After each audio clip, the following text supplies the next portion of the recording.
Hey, it's Ryan Seacrest. Life comes at you fast, which is why it's important to find some time to relax. A little you time. Enter Chumba Casino. With no download required, you can jump on anytime, anywhere for the chance to redeem some serious prizes. So treat yourself with Chumba Casino and play over 100 online casino-style games, all for free. Go to ChumbaCasino.com to collect your free welcome bonus. Sponsored by Chumba Casino. No purchase necessary. VGW Group. Void where prohibited by law. 21 plus. Terms and conditions apply.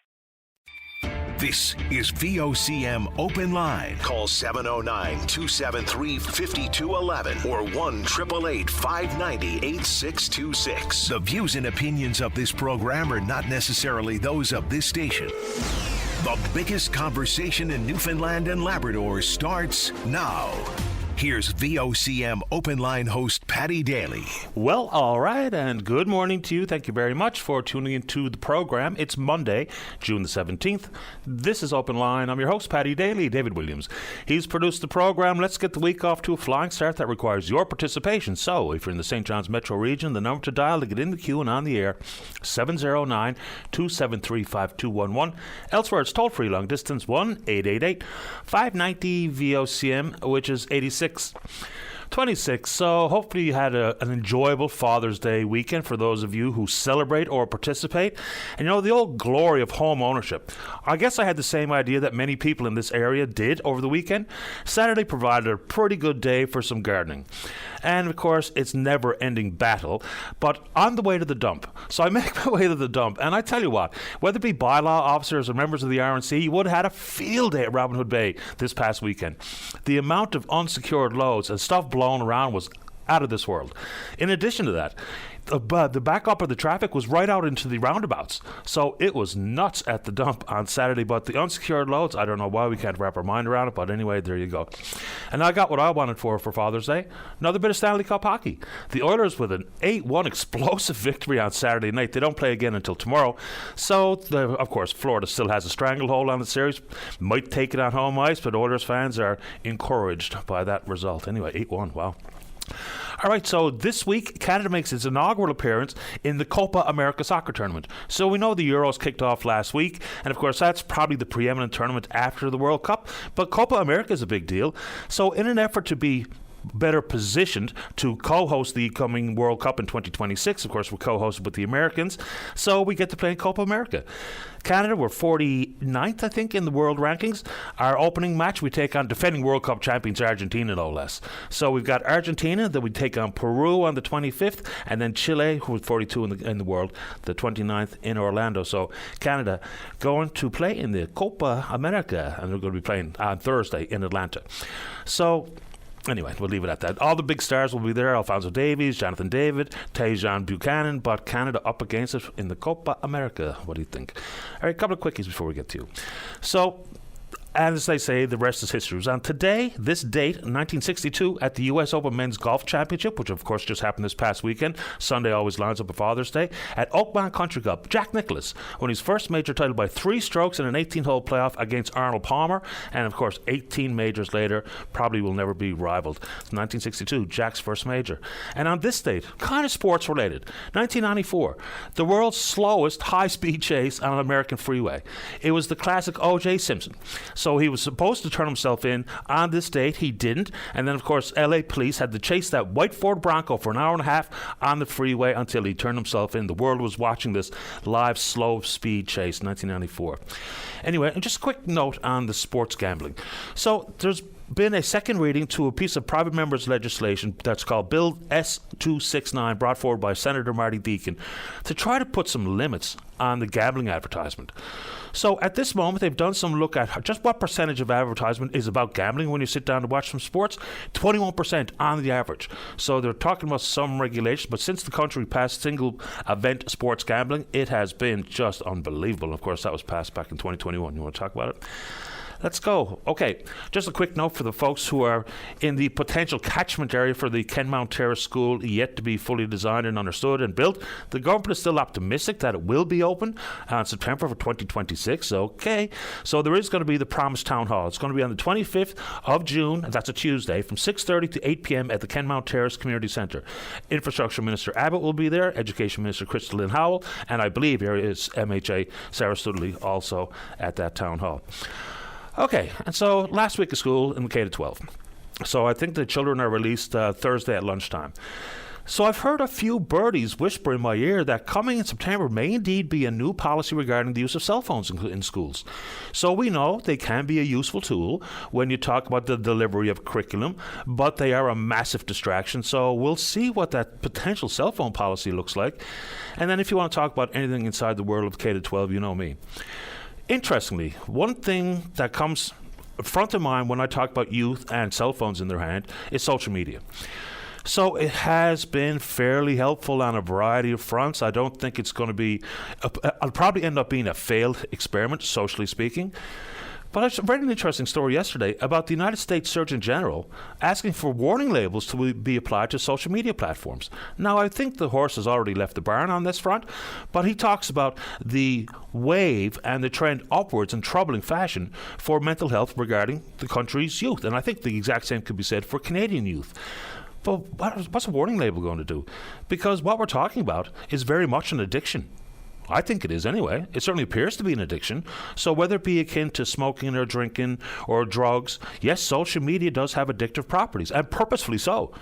The social media giants have admitted the quiet part out loud. They purposefully have rigged the algorithms to do exactly what they wanted you to do, to spend all your free time on social media. And the endorphins that go flying every time someone likes your post on Instagram or TikTok or whatever the case may be. But imagine the U.S. Surgeon General talk about warning labels. I don't think it's going to do much, but I do think it highlights what is the impact on not only youth, but on adults as well on social media. I want to take it on. Let's go. Okay, this story is really quite something. Now, this is a good work done by Rob Antle and Ariane Kelland. Looking at the number of youth in provincial care, of which there's some 913 overall, but different levels of care. This one is about level 4 care, children with complex needs. Of course, when there's nowhere else to go, it is incumbent on the province to take care of these children who have the complex needs, but the problems don't seem to be getting any better. On this program, we spoke with the child and youth advocate Jackie Lake Kavanagh in 2019 and 2021 on the report she did on this very issue. The amount of money being spent and the outcomes are not lining up. Over nearly $420 million on services provided by fewer than a dozen companies in the last 6 years. $420 million. $400,000-ish per child per year. $90 million alone last year. So we've got issues regarding children who may have different levels of care. So you do need some supervision and support and might find yourself in a group home alongside some very young and experienced criminals. And consequently, the interaction with the criminal justice system, you might just end up with the peer pressure, the mob rules type of scenario. We've got inexperience and ineffective training apparently. Staff turnover is a massive concern. But $400,000 a year, and the province hasn't really even updated its approach to the specific areas of training required for people working in that system. But can you wrap your mind around that money? So $90 million last year was $30 million than the year before. And so where are we? And how do we gauge results? Of the ones working in these group homes for the most troubled youth, over 75% of them never graduate high school. You know what that's going to mean in their adult years? Nothing good. So while we talk about the housing-related matters and mental health concerns, and yes, these group homes, if we don't have the actual thresholds or boxes we can check to ensure that everything possible is being done to ensure that some sort of positive outcome is the result more often than not. And it doesn't seem to be the case. So the numbers are growing exponentially of the number of children that are actually in these homes. So that's a good piece of work done by Rob and Ariana, but it paints a very troubling picture. And yes, fair. If there's nowhere else to go, and yes, the province has to step in and help, but in these scenarios and the numbers that are growing inside these complex care settings, whether it be independent living or group homes that are staffed by provincial government employees, unbelievable. So that's a really terrible story. We're going to dig into that a little bit further when I get a chance to examine it a little more carefully. All right. And just speaking of these reports, so I just mentioned in 2019 and 2021, reports on this issue were conducted and delivered by the Child and Youth Advocate. So whether it be that department and or the Seniors Advocate or the Citizens Representative or the Auditor General, and of which, we can talk about the Oilco report, and things seem to be somewhat out of control at Oilco, and yet we can't pretend simply because we removed the name Nalcor as the oversight organization or Crown Corporation. Oilco splintered out. The Liberal government disbanded Nalcor, kind of, just by name only. I mean, it's still under the helm of Newfoundland Labrador Hydro. But I guess the ultimate point I'm trying to make here is we've got all of these independent bodies that answer to the House of Assembly, but seemingly, far too often, the reports just kind of fall on deaf ears. So if we go back to whether it be recommendations made by the Auditor General dating back to some 2017, 40% are not implemented. What are we doing?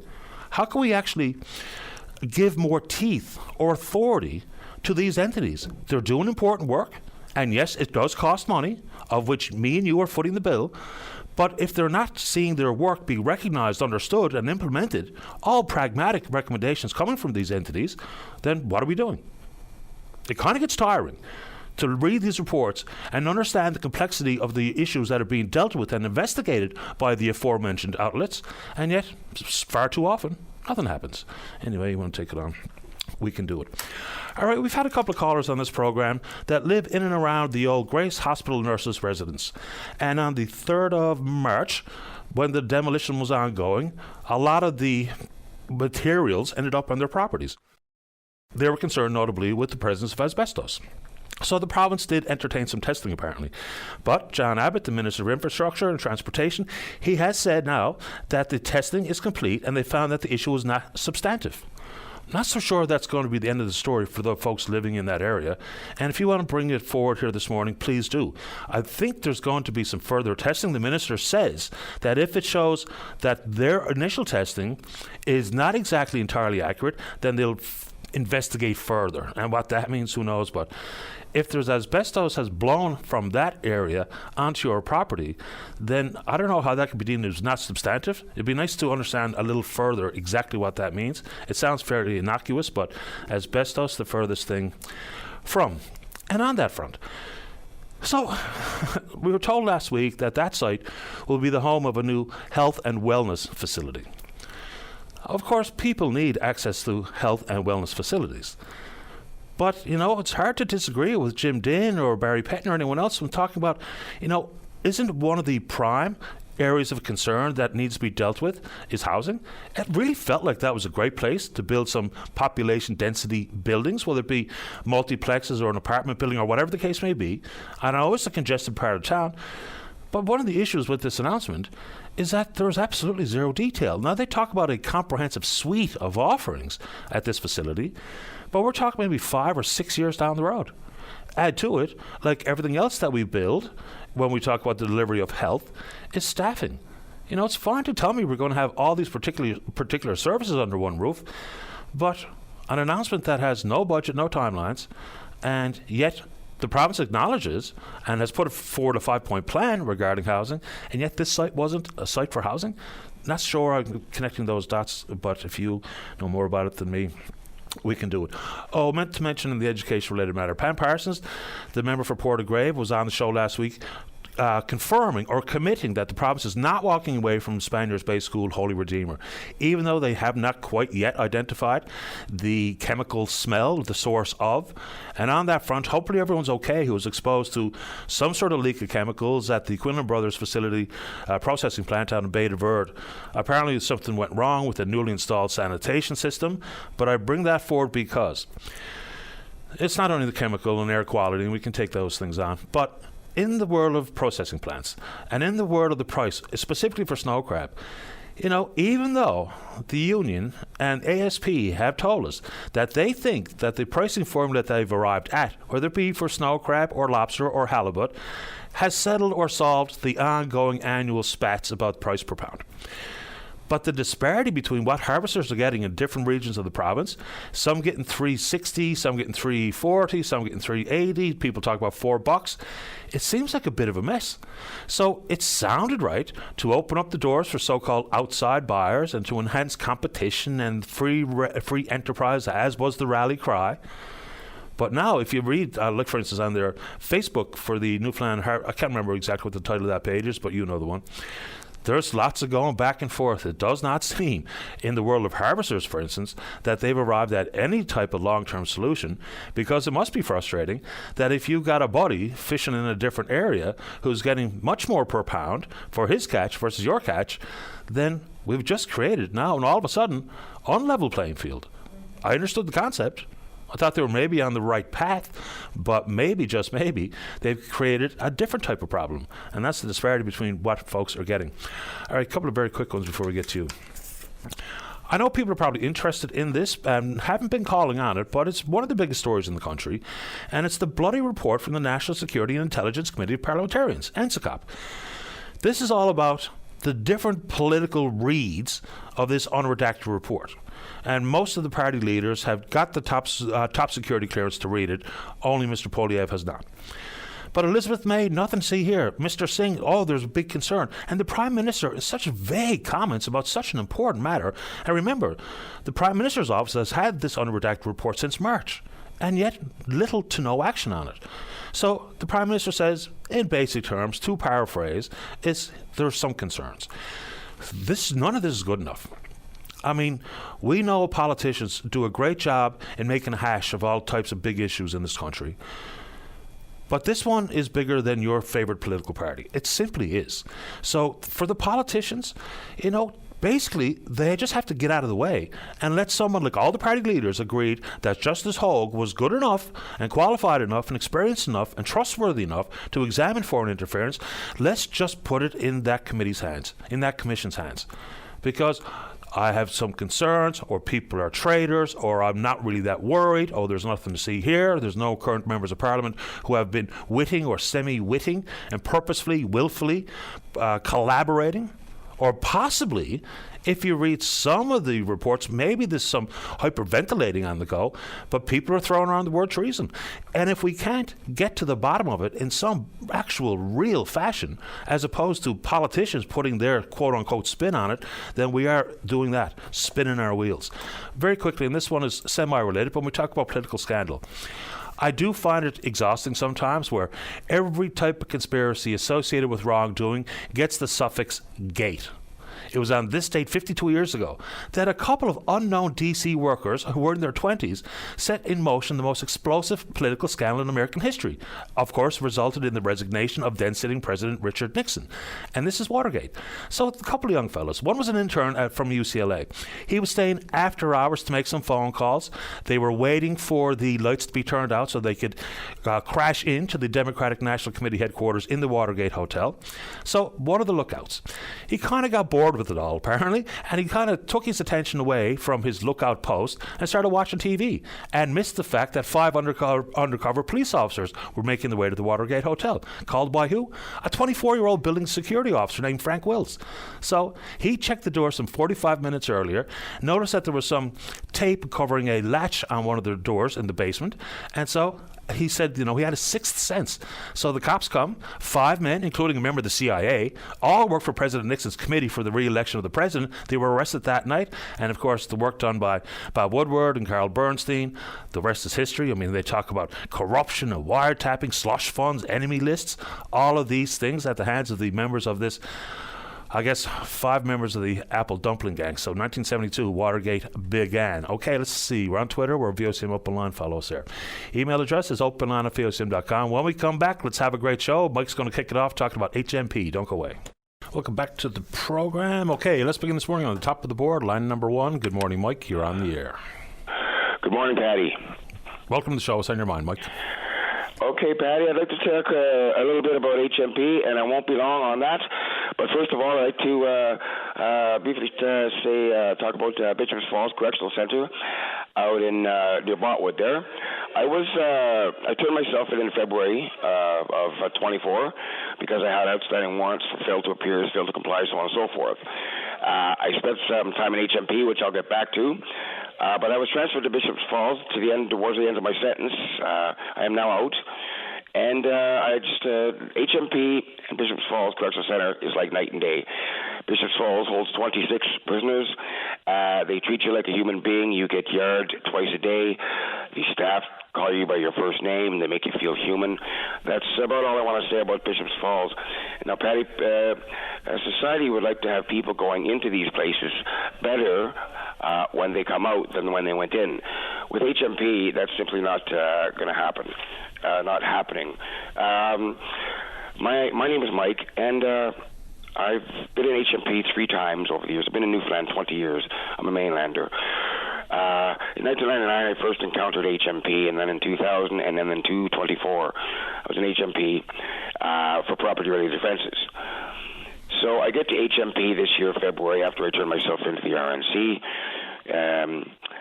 and I'm on a range with about 18 people, facilitated by 3 guards in a control room. I have COPD and OC and congestive heart failure. Now, the guards in HMP, don't jump when you say how high. They're doing the best that they can. There's little programs in these places. On one note, there in Bishop's Falls, there's no programs whatsoever. They don't have AA. They don't have NA. There's not enough funds. Say they do have church 3 times a week because of the Christian people are nice enough to volunteer to come in.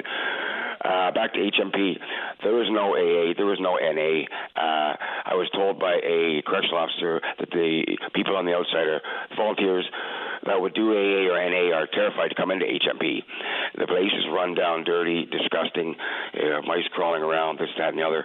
You have to, Patty, play the proverbial bingo if you want to get out in the yard at all. I talked to a fellow there a couple of months ago who'd been there 11 months. He got yard in the outside rec yard once in that 11 months. A gymnasium is different. You're allowed, pretty much you get gym if you're lucky once, twice a week there, which is inside the institution, obviously, in the gymnasium where you can play basketball and do some weights on cables and stuff like that. So, unfortunately, Patty, I'm not blowing my own horn or bragging, what have you. I've been to several institutions in my life. I've got 18 plus years inside penitentiaries and provincial jails across the country, from St. John's, Newfoundland, to Prince George, British Columbia. I've been to Millhaven Penitentiary. I've been to Collins Bay Penitentiary. I've been to Joyceville, Warkworth. Kent in British Columbia is a maximum security penitentiary. I've been to Matsqui and Mission penitentiaries in British Columbia, and I've been to scores of detention centers. HMP is the most run-down, dirty, disgusting detention center I've seen or been in my entire life. I'll be 64 next month, Patty. Did you lead off by saying don't want to toot your own horn? Did you mean toot your own horn by telling us how long you've been in prison? Bragging. No, I don't want to be bragging. I don't want to seem like a braggart, because there's not much to brag about. No, but there's a lot of people that are inside. They go, well, I've been here, I've been there. I'll be 64 next month. I'm beyond the jailhouse mentality and the jailhouse slang and all that stuff. When you get out of jail, you see somebody calling about somebody doing something, and you'll see a guy in the background going, "That guy's a rat." I go walk up to them and I say, "Buddy, 99.9% of the people in society will call the police if you do something wrong. To keep the peace and be of decent behavior. That's the rule. You break it, you go in." Now, Patty, I've done a lot of wrong in my life, right? I've paid the house in full. I'm done. I've done my time. I've served my debt to society. I'm not a danger to society or anything like that. I'm just stressing that, HMP is broken. It's not bent. It's broken. Yes, I think we can all agree. Anyone who's, yes. either been incarcerated there. And I got a no-holds-barred tour one day, just prior to the pandemic, and it really is disgraceful. And the point that you make regarding the condition of an inmate upon release, it's important for all of us. Like, again, I will inevitably get the negative pushback that, who cares? They broke the law. They deserve to be punished. And if the conditions are terrible, too bad about them. The problem with that is that when they get out, inevitably, once again, it's really quite likely that they're coming out worse than they went in. And what does that mean for public safety? Nothing good. You hit the nail on the head. I describe HMP's atmosphere inside as a hurry up and wait to get out situation. You know, you almost have to play proverbial bingo, Patty, like I said, to get an hour of fresh air in the yard. It's hard on the head. Now, you have people in society who have broken the law before or may not have, but they're out there and they're smoking cigarettes, they're smoking crack, they're injecting this or that, they're drinking beer, they've got mental health issues. All of a sudden, they're arrested in handcuffs and they're taken down to the lockup downtown, which I liken it to Guantanamo Bay, even though I've never been there. When you're in the lockup under the Supreme Court, you don't know if it's day or night because there's no windows there. You can't hear any music. There's nothing. If you need a roll of toilet paper, you shout to the guard, and he might bring one in a half an hour. I mean, the guards, like I say, are doing the best they can. I'm not bashing the guards there. You know, I get along with them. They, you know, if you respect the guards, they try and respect you, but they're dealing with different types of people day in, day out, you know? Before we go any further, yes. And because I do have to get going here pretty soon, so at 64 years of age, and I think you said you've spent 18 of your 64 incarcerated in adult penitentiaries, so what does the future hold for you? How are you going to be able to keep yourself on the straight and narrow? Like, what's the plan? Well, Patty, like I was talking about mental health issues, right? Mental health is the elephant in the room, you know, and corrections and that. I have a lot of friends, and I call them friends because they are friends that have never been arrested, friends that have never been incarcerated. These people are helping me helping me stay on the straight and narrow. I have my own demons, as we all do, but I'm not out there breaking into people's houses or cars or grabbing an old lady's purse and taking her old age pension from her. That's not me. I tell my friends that I haven't made mistakes, Patty. I haven't. These are not mistakes. When I break the law, that's not a mistake. That's a conscious choice. I tell my friends it's simply an accumulation of my own stupidity, mental health, and addiction. So if I work on my own stupidity, and there shouldn't be a problem. I have one person that I know that works in HMP. She's a psychologist, Dr. Quillen. She is fantastic. I've known her 7 years. I had her in the Grace Treatment Center and had her on the Marshall Road when she was working with the FACT team, F-A-C-T team. And now she's in HMP trying to help people in there. God bless her soul. She's a decent human being. And Patty, I don't know how it's going to get any better, but I'll leave you with this now. A suggestion of mine is that somebody with their head on straight that has been in these places should sit down and talk to the Justice Minister or whoever deals with corrections up there in the Parliament building to discuss better ways to help people like myself when they get out. Now, Patty, I'm in a halfway house. I got bounced. I had a week left. They let me out early to a halfway house here in St. John's. Tomorrow, in 48 hours, I'll be in the same situation I was in February, homeless. I was homeless for a year. And so, you know, there I go in a tent in the woods. I'm not going to go up to the tent park if there ever is one still anymore here. I'm going to go to the woods somewhere, make my tent, keep the peace and be of decent behavior. Oh, there won't be a problem, Patty. I hope not. For you and for all of us. Well, I'm retired from being in the correctional system's minion, put it that way. Mike, I wish you the best trying to, you know, stay away from the criminal justice system. And, you know, when people find themselves homeless, it also has a potential bearing on their behavior, whether or not that involves any future criminal acts. I do have to go, Mike, but I hope for your best. I've been on, Patty, with you 3 times now, once in 99 and twice, once late last year and once this year. Patty, you've been a great help to me, and I thank you very much. You take good care of yourself. God bless. Take care. Bye-bye. Yes, and look, I mean, the conditions are that bad that there's actually been decisions made in the courts for early release because of the conditions. That really should tell us all we need to know. And look, I get it. Punishment, of course. You do the crime, you do the time. But for all of us, and if your hope is for the public safety to be paramount concern inside the criminal justice system, then regardless if you think that, you know, they have betrayed society, they deserve what's coming to them, fair enough. But we all hopefully also deserve them not coming out much worse than they went in, because that's not good, regardless of who you support, regardless of where you stand politically. Let's take a break. We'll come back. Gordon, you're next to talk about mini splits, and we'll talk about ferry services, buses, whatever you want to talk about. Talk away. Welcome back to the show. Let's go to line number 2. Gordon, you're on the air. Hello? Hi there. Yes, sir. I have a mobile home, and I want to know what would be the best option to put in, like a mini split, central heating system, or electric furnace, or even an oil furnace. And I'd like to know if there's anybody here in the province who have installed something like that into a mobile home. And what I need is, what is the best option for me to use?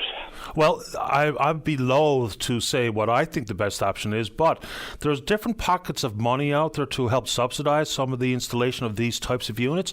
So what I'm going to tell you, and what I'll do, though, is, Dave, can you look up a couple of different company options for Gordon? I don't want to be promoting one or the other necessarily on the show, even though we have had advertising dollars poured into this show by some of these companies, but they'll help you. They'll walk you through the different pots of money. They'll give you options as to what would be best for the square footage that you're trying to impact with the mini splitter or central heat pump or electric furnace or whatever the case may be. So when I put you on hold here, David will look up a couple of options for you and give you some numbers. How's that? Okay. And I mean, the companies are really quite helpful, and they'll walk you through all of it because they want your business. So they've been pretty good on this type of issue. So you're going to speak with David here now quickly, and he'll give you something to consider. So he'll just be a second, okay, Gordon, while he looks it up? Okay, sir. Okay, you're on hold. Here's Gordon. Yeah, I don't want to say I have promoted a couple of companies in the past, but, you know, that industry was booming. And now that so many people have taken advantage of different pots of money, and, you know, some have been exhausted, like the Canada Greener Homes money is now gone by the wayside, but there are still federal pots and provincial pots. So Dave's going to give Gordon some help there. But two reminders on that front. To navigate the funding, call the company. They'll do the work for you. They'll give you the best options for the square footage that you're trying to impact, and whether it be zoned coverage or what have you. Secondly, after you go down that path with the companies and before you pull the trigger on installation, call your insurance company. Tell them what you're planning, because it might have an implication on your homeowner's insurance. So those two things, call the company, they'll help you out, and then call your insurance company, tell them what you're planning so it doesn't shag up your insurance policy. Okay, let's keep rolling here. Let's go to line number 3. Say good morning to the PC member from Fogo Cape Friels. That's Jim McKenna. Good morning, Jim. You're on the air. Yes, good morning, Paddy. How are you this morning? Not too bad. Thanks for asking. How about you? I'm good, sir. I'm good. I'm calling on the ferry service down there again now. I got serious concerns on that service. It's become very problematic to the people of Fogo Island and Change Islands and the tourist travellers in general. This is shameful. Another example of not being upfront with the travelling public. Nobody knows when the veteran is getting back, and there's no updates being given by the minister. And, you know, we're losing countless dollars from our economy because of the tourists traveling by, you know, campers, motorhomes. You know, they're literally pulling out of the lineup on this side and driving back. You know, they just can't get out to Fogo Island. But, you know, the destination has to change and they have to go somewhere else. So, you know, it's taking away dollars from our economy. I was told that the sea trials are just about complete on the veteran. Well, you know, there was supposed to be sea trials on the 15th. So I'm here in St. John's, and I took the time out on Saturday to drive to the waterfront. The veteran is still at dockside, no sign of sea trials. The 2 lifeboats are on the dry dock there. And, you know, from my experience, as I've been on maintenance on the oil rigs and with Coast Guard, they have to do testing on those lifeboats as well. And sometimes, like, the cables have to be changed out on the davits and one thing or another. So I don't know how long this is going to take, you know, and I think there's something, they're still working on the alarm system on her, seeing some things on social media. So I think it's time that the minister, you know, come out and let the people know, you know, where we stand here right now, and when to expect the sea trials and when to expect the veteran back in service on Fogo Island. So how has it been working? I know there was concerns with the Kamituk, I think that's how you pronounce it, and then, of course, the Beaumont Hamel made its way from the run on the Tickle over to Fogo Island, increased capacity. I know with the commercial traffic concerns, not ideal when compared to the veteran, but how has it worked? I know everyone wants the veteran back, but the inclusion of the Beaumont Hamel, has it made things manageable? Well, it helped. There's no two ways of it, that, of course. I mean, you know, first of all, they said they had a 25-car car ferry down there, the Astron, but she's only really a 22-car ferry. So, we're still down when it comes to numbers, what they can move at the time. And I mean, it's, it takes an hour, even on load and go for the Beaumont. It takes a 2-hour turnaround to make a trip, right? So, at the end of the day, you might only get an extra trip in when you look at the whole picture. But I mean, this is 5+ months since the veteran went down dry dock in St. John's, and still not in the water yet, or she's in the water but still not in service. I mean, just think about the cost of this refit. It's another example of no plan, not being proactive, and he get on in the house and talk about the cost of the ferries. Well, there's an example. Why? I'd love to see the bill on this one. And the public love to see the bill on this one, is because I mean, this is crazy. 5.5+ months. And still not off refit. I mean, it's just a willful waste of tax dollars, people's tax dollars of this province. How is it a willful waste if work needs to be done and has to be done? So where's the waste come in, Jim? Because there's no plan in place, Paddy. They're not being proactive. Most of the other boats comes in from offshore and Coast Guard. They have a plan in place. They have their parts and everything ordered, waiting. Some of those boats are only in so how long is a week and a half, and they're back in the water and gone again. But this is not happening with our ferry service. This is not happening with the ferry maintenance. There's nothing being planned ahead. For her to be in there 5.5 months or 5+ months, I mean, that tells the story itself.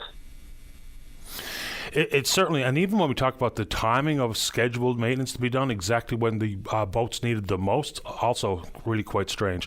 I'm going to see if I can get an update from the department about the sea trials, because someone told me willfully on Friday last week that sea trials will be completed by the end of the weekend, and you're telling me they haven't even begun. So I'll see what I can find out.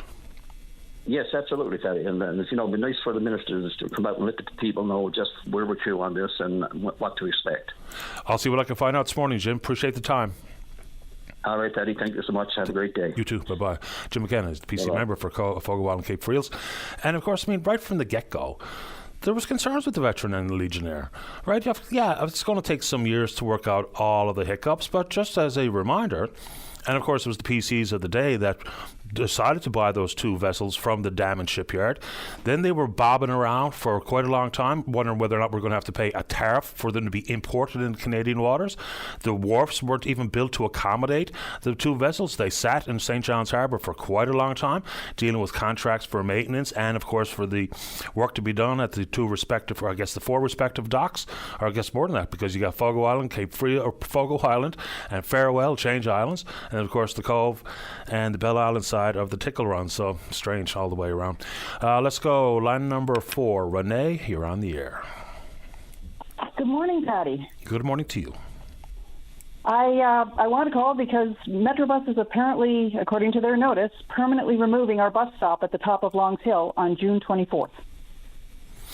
The only notice we got is the sign on the pole last week. It's a bit of a shock because I live so close to the stop. I can always see, there's somebody out there standing right now. There's always somebody standing at the bus stop. This is a busy stop. It is a busy stop. Familiar with downtown? Metrobus even does a timed stop at that particular location to be absolutely... No. Pardon me?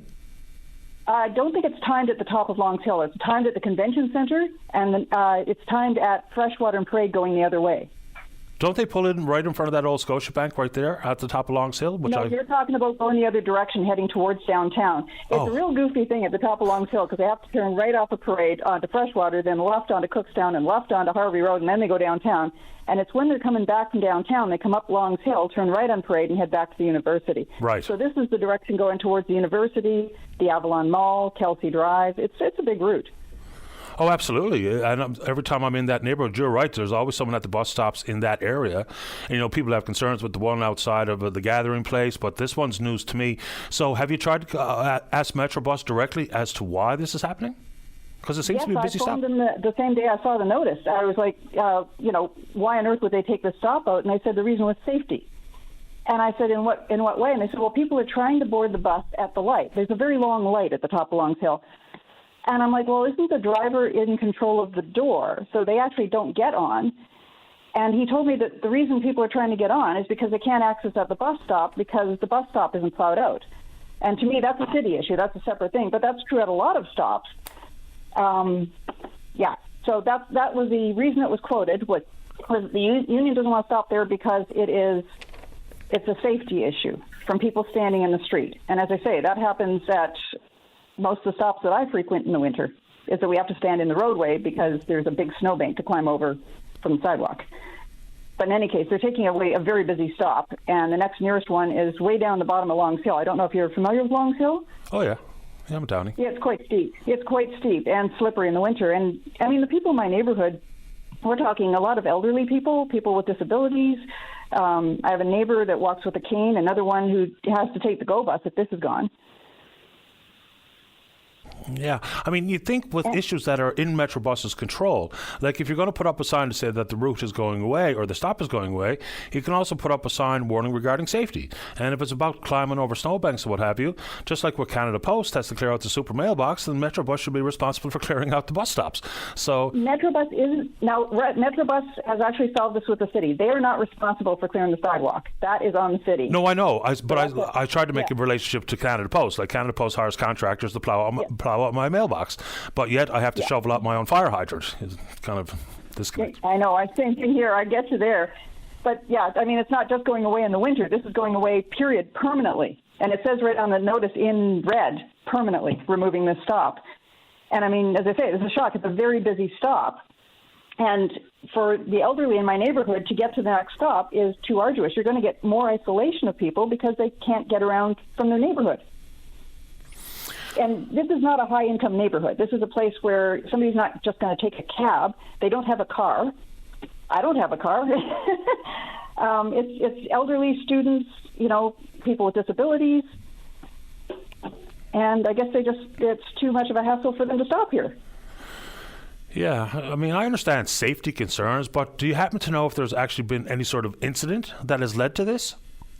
Not that I know of. As I say, I talked to a fellow at Metrobus, and he just said it was concern of the drivers because people were standing in the road, I guess in the winter, at the light trying to get on standing in the road. And I've been standing in the road at the stops trying to get on the bus because there's a huge snowbank. But as I say, it's nothing to do with the light. The problem here, too, is the light at the top of Longs Hill is a full 2 minutes long. Oh, yes. Anyone who's ever had to stop at it realizes that. Schedule. Yeah. No, fair enough. It's a very long light, and it's very short from the side. So I understand that's irritating for a driver to have to wait if they've missed the light. But that's nothing to do with, I mean, if you're not picking up passengers, that's your whole reason to be there, is to pick people up and drop them off, not to meet a schedule. And we can tell where the bus is from Time Track anyway. I had no idea that this was happening, but I appreciate the time and the information, Renee. Thank you. Yeah, we just started a petition because we're trying to let Metrobus know that this is really going to affect our neighborhood. And we'll see how they respond. Keep me in the loop. Okay, thanks a lot, Patty. Thanks, Renee. Take good care and good luck. Bye-bye. Bye-bye. That's obviously a really busy stop for public transport. Anyway, and public transportation, just throw it out there one more time, and we've seen a surge in ridership. Some of that's associated with the fact that people were given bus passes. Folks on the lower income earners and people on social assistance, I believe, got the bus pass. And then, with the levels of immigration, a lot of immigrants are riding Metrobus. And yet the numbers, in comparison to similarly sized cities with similar types of public transportation, still nowhere near what you see in other parts of the country. Let's take a break. When we come back, national security. Don't go away. Welcome back to the show. Let's go. Line number 5. Colin, you're on the air. Good morning, Mr. Bailey. How are you this morning? Very well. Thanks for asking. How about you? Good, thanks. I wanted to talk about the national security situation in Ottawa. A story that's come out over the last week or two regarding allegedly interference by some current or former members of Parliament and the ramifications that has on our country. Sure. Where do you want to start? Yeah. I saw Mr. Singh, the leader of the NDP, last week in an interview on one of the major networks. And he's very concerned about this. He can't get into the particulars of it because he's signed an agreement that he can't disclose what he saw in the report due to national security for national security reasons. But he has said, and I'm paraphrasing him here now, that there's criminal activity in his mind. That there's criminal activity has taken place here in with regard to some members of Parliament or former members of Parliament. And my question is, if that is the case, and I'm not saying it is, it's his opinion that he's looked at this, given this a review, why is it that the RCMP haven't been called in? It's a fair question. I mean, the report's been in the hands of the Prime Minister's office since March. And here's where it gets confusing, and this is only going to make things worse, is if you have people who have the top security clearance, they read it and then they pass comment on it, but they're all so different.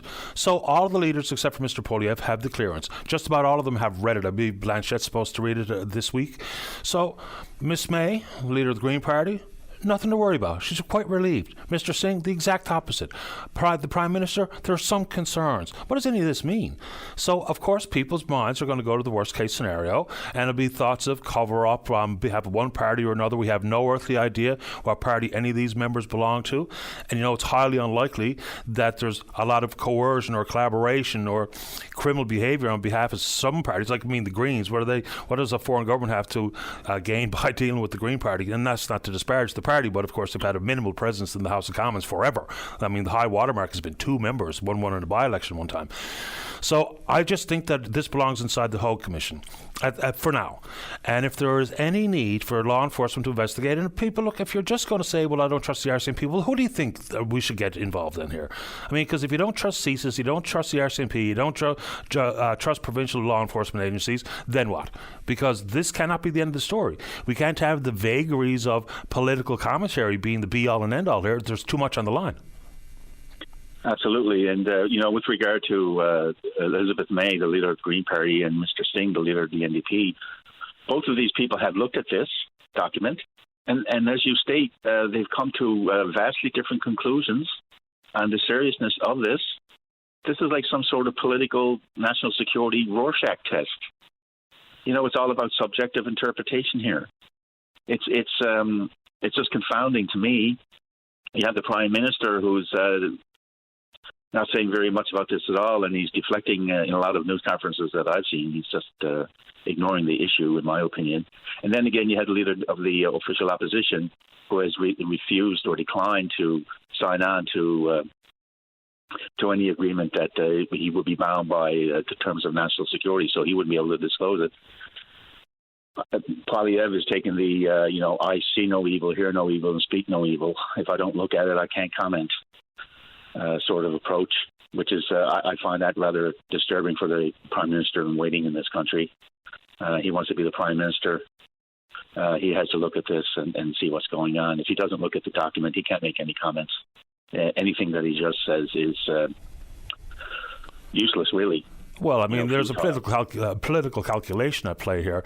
And, you can still, if I understand some of the rules surrounding the access to these unredacted documents and what you can and cannot say. For instance, if he just says things like, we need the public to be informed. We need to get to the bottom of this. What does the Prime Minister suggest are next steps? How indeed has the Prime Minister had this report since March and we haven't heard anything about it until now? Why has the Prime Minister not been more intimately involved in assessing CSIS information and what are we doing? I mean, there's lots of questions that you can still ask in a vague nature that would not betray your top security clearance. So, this is just party over what's best for the country. And people can come at me all they want on that. You just want them muzzled. No, there's still lots of questions that you can ask in public. Look no further than how Mr. Singh has reacted to his reading of the report. So, anyway, I just think this is bigger than the party you plan on voting for, personally. Well, it is. And, we're going to be in an election now within the next 12 to 18 months, if not sooner. We are in a minority government, so the Rick could drop at any time, really. And I think Canadians, all of us, who are eligible to vote and cast a ballot for members of Parliament, I think we're entitled to know exactly what the situation is before we go into the ballot box and mark an X for a candidate, Absolutely. Whether that's a person, whether that's an incumbent, someone's currently sitting in Parliament, or someone who has been in Parliament before, or someone who's coming for the first time who wants to run and put their name on the ballot, we all need to know that that the character and integrity of the people we put in the House of Commons to make laws on our behalf and to debate and enact public policy. We need to know that these people have the character and integrity that they need to have, right? And let's just take it a step further before we get to the news. Let's just say that there's current members, and there's been some recent members of Parliament who have been there for quite a long time, that are saying they're not going to run the next election. There was a senator retired last week, Senator O. So what people are going to do, quite likely, is when people suggest that they're not going to run in the upcoming election, or whatever the case may be, they're immediately going to be tarred with your treasonous member of Parliament, whether it be a member of the Senate and or a member of the House of Commons, because we don't know enough to actually assess anyone's behaviour in the last two elections or even prior to that. So that's what people are going to do. Someone says, well, I'm not going to run next time. Oh, it's you, right? I'm not going to run next time. Oh, it's you. You're the one collaborating with the Chinese or the Russian or the Iranians or whatever the case may be. So it's going to be unfair to everyone involved, because before long there's already a distinct distrust of politicians. This further exacerbates it. Absolutely. And, our allies are looking at this too, the Americans, the British, and the others, and they have to deal, their parliamentarians have to deal with our people, and that's going to leave them guessing now on who's in the loop and who's out of the loop, and who's potentially sharing information with the Chinese or the Russians or the Iranians or anybody else. So that affects not just the integrity of internally of our domestic politics and what we do as a country, but how our allies are looking at us, and what information they're going to share with us on national security. The Americans, the British, and others, they're not going to give a certain cabinet minister, if there's a cabinet minister who's under investigation for collaborating with the Chinese or the Russians, the Americans and the British and our other allies, they're not going to give information to that person if they believe that person is in bed with the Chinese or the Russians. No. Well, and there's probably good reasons why the names can't be simply released without appropriate investigations, because people's lives will be ruined. Maybe some of the names that might have been part of this report may have done nothing. Some of them may have committed actual treason. And, of course, it can impact national intelligence gathering and our relationship in the Five Eyes and all the rest of it. So it's a complicated matter, but I want someone to have the political guts to uncomplicate it. Let's figure out how we could actually, realistically, get to the bottom of it and deal with it in an appropriate fashion. It's just, I know we've only had this, you're the only caller that's made a call on this issue, even though I think it's as big as any other issue that we're talking about politically. Of course, we can focus in on cost of living and inflation and interest rates and housing and food and gas and all the rest, but I mean, a lot's going to be determined with hopefully what will be an actual outcome to this NSICOP report. Colin, I got to get to the news. I'll let you wrap it up. Yeah, the RCMP had to be called in on this. Someone's got to do something. Just for the appearances that they're doing investigations, if it comes out of it that nobody's charged with anything, well, that's fine. We know the criminal side of it. The file was opened and was investigated and was closed. But if there are criminal charges laid, then let the courts deal with it. But don't just stick your head in the sand like a lot of the politicians are doing. The federal party leaders. It's just atrocious what's going on. I appreciate the time to add to it on these types of related fronts. So a Canadian warship in port in Cuba as the Russians are circling around, including with a nuclear submarine. The world is a tinderbox. That's that much we all can agree upon. Colin, off I go. Appreciate your time. Cheers. Take care. Bye-bye. Bye now. And, I saw Minister Jolie being questioned about that, said she didn't really have the operational details as to what's going on. Minister Blair says it was carefully choreographed, but anyway. Let's take a break. When we come back, we'll talk about a possible scholarship for a young political science student in your world. Don't go away. Welcome back to the program. Let's go to line number 6. Good morning, Ben Sparks. You're on the air. Hi, good morning, Patty. Thanks for having me. Happy to have you on for our annual conversation. Yes, our 5th annual conversation, Patty. I can't believe it's been that long. Yeah, terrific. Let's talk about the Morrison Scholarship. Yeah, absolutely. So this is my friendly annual reminder to teachers, parents, generally. I'm not sure how many grade 12 students are able to listen to Openline at 10 o'clock in the morning. Maybe some of you. Maybe you should be in class. But if you're interested in politics and public policy, government, all the things that have been on your show in the last half an hour, Patty, you talked about prisons, ferries, buses, national security, all of these things. If you've got an interest in that, you're planning to study that, at MUN or at another post-secondary institution in Canada, we've got a $3,000 scholarship that may be of interest. Absolutely. So before we get into the scholarship and some of the past scholars, tell us about Kate, because I think that brings a face and a name and a legacy to the conversation. Yeah, this is always the hard part of this conversation, Patty. For those of you on the air, Patty and I used to be neighbors, and my mother lived up the street, and my mother was a lawyer, and before that a social worker. She worked for legal aid, and she was always really involved in the community, trying to do good. She was an altruist in the truest sense of the word, and she had MS and suffered from that and passed in 2021, but we set up a scholarship in her name to sort of carry on her good work. And I couldn't be more pleased with the four recipients that we've had so far. Have all absolutely been a credit to her name and to the work that she did. So that's what we're trying to do with the scholarship, is keep her name and her good work alive. Fantastic, and you should be really proud of this particular scholarship. Tell us about last year's scholars, who they are, what they're working towards. Well, I'll tell you about all of them. I mean, the four of them have been just terrific. We've got Erica. We've got Erica Evely, who's here in Ottawa in the political sphere now, which is great. She just graduated from university this spring, which again is really hard to believe. We've got Rachel Hawko, who's involved with Newfoundland Youth Parliament, and she's keeping busy. We've got Chloe Soper, who's up here in Ottawa now as well. And then just last year, we've got Jill Squires, who's starting out in undergrad at Memorial. So they're all absolutely wonderful, terrific, very kind people who I'm sure we will hear their names again in the future. I have no doubt. But we're looking to add number 5 this year. So if you're out there, it might be you. And I think also importantly, peppered from different parts of the province. Jill and Chloe from St. John's, Rachel's from Rashun, Erica's from Victoria, went to school at Carbonear Collegiate, I'm pretty sure, and now, of course, working in the political world in Ottawa, as tangly as that is. Terrific. Yeah, absolutely. I mean, we certainly try to reach everybody in the province, and it's not a huge scholarship, but $3,000 goes a long way for a lot of folks. And if you are, particularly if you're listening, from somewhere outside the metro area, we would absolutely love to have your applicants, because diversity of perspectives is always welcome, and certainly just try to support somebody who's really deserving and might benefit from that little leg up.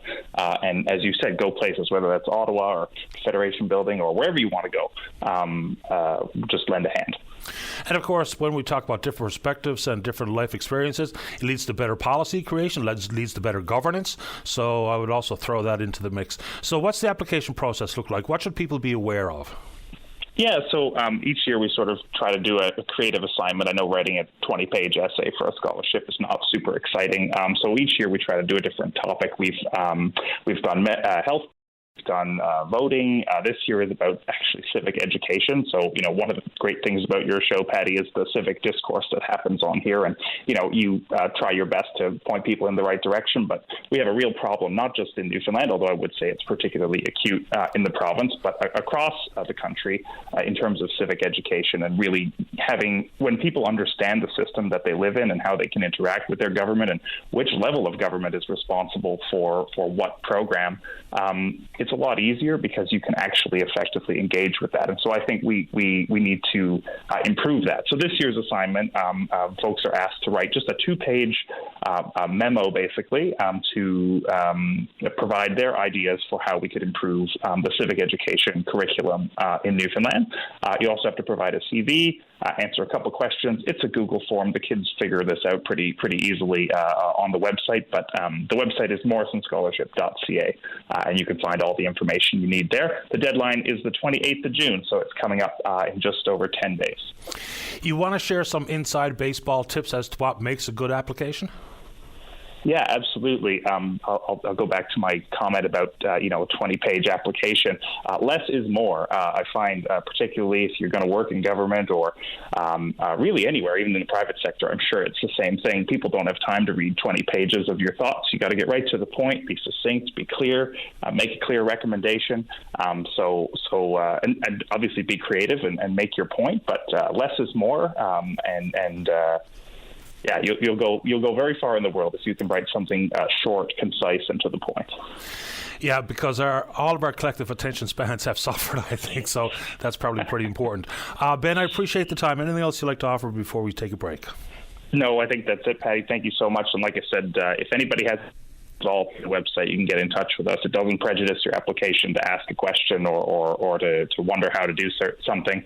You just let us know, and we'll be more than happy to help you out. Good man. Thanks for this. Good luck. Thanks, Ben. Cheers, Patty. Thanks. Bye-bye. You're welcome. Bye-bye. All right, there you go. And he says, $3,000 isn't a huge sum of money. I would suggest it's pretty helpful. Now, because not everyone's going to win a Lawrence scholarship to the tune of $100,000.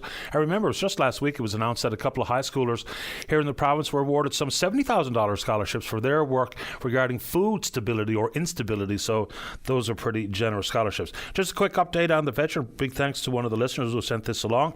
And I didn't see this over the weekend. I was otherwise occupied. The Department of Transportation and Infrastructure wishes to advise the public that sea trials for the MV veteran have not taken place yet following its recent regularly scheduled maintenance, and the vessel is still dockside in St. John's. An update will be provided on Sunday. We haven't seen that update quite yet, but apparently the sea trials have not been done, and that includes for the lifeboats. So still going to be some delay in seeing the veteran back on the run, Fogo Island, Change Islands, and farewell. Quick check on the Twitter before we get to the break. We're VOCM Open Line. You know what to do. Follow us there. Offer your comments, suggest guests or topics, and we're happy to follow along with you. Email address is openline@vocm.com. But of course, my preference and the listeners is when you call to get in the queue and on the air. If you're in the St. John's metro region, the number to dial is 709-273-5211. Elsewhere, it's toll-free long distance 1-888-590-VOCM, which is 8626. We're taking a break, and then we're coming back.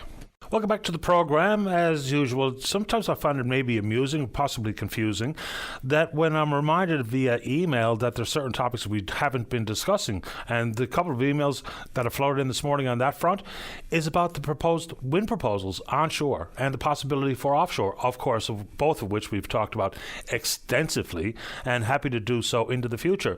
And the one emailer about the onshore proposals, of which there's currently 5 in different stages of progress. We know, of course, all the focus goes to World Energy GH2, and they've been released from their environmental assessment, what that means to folks on the Port-au-Port Peninsula. So, of course, we've talked about that quite often and happy to do so again into the future, and including the other proposals, like, for instance, Everwind.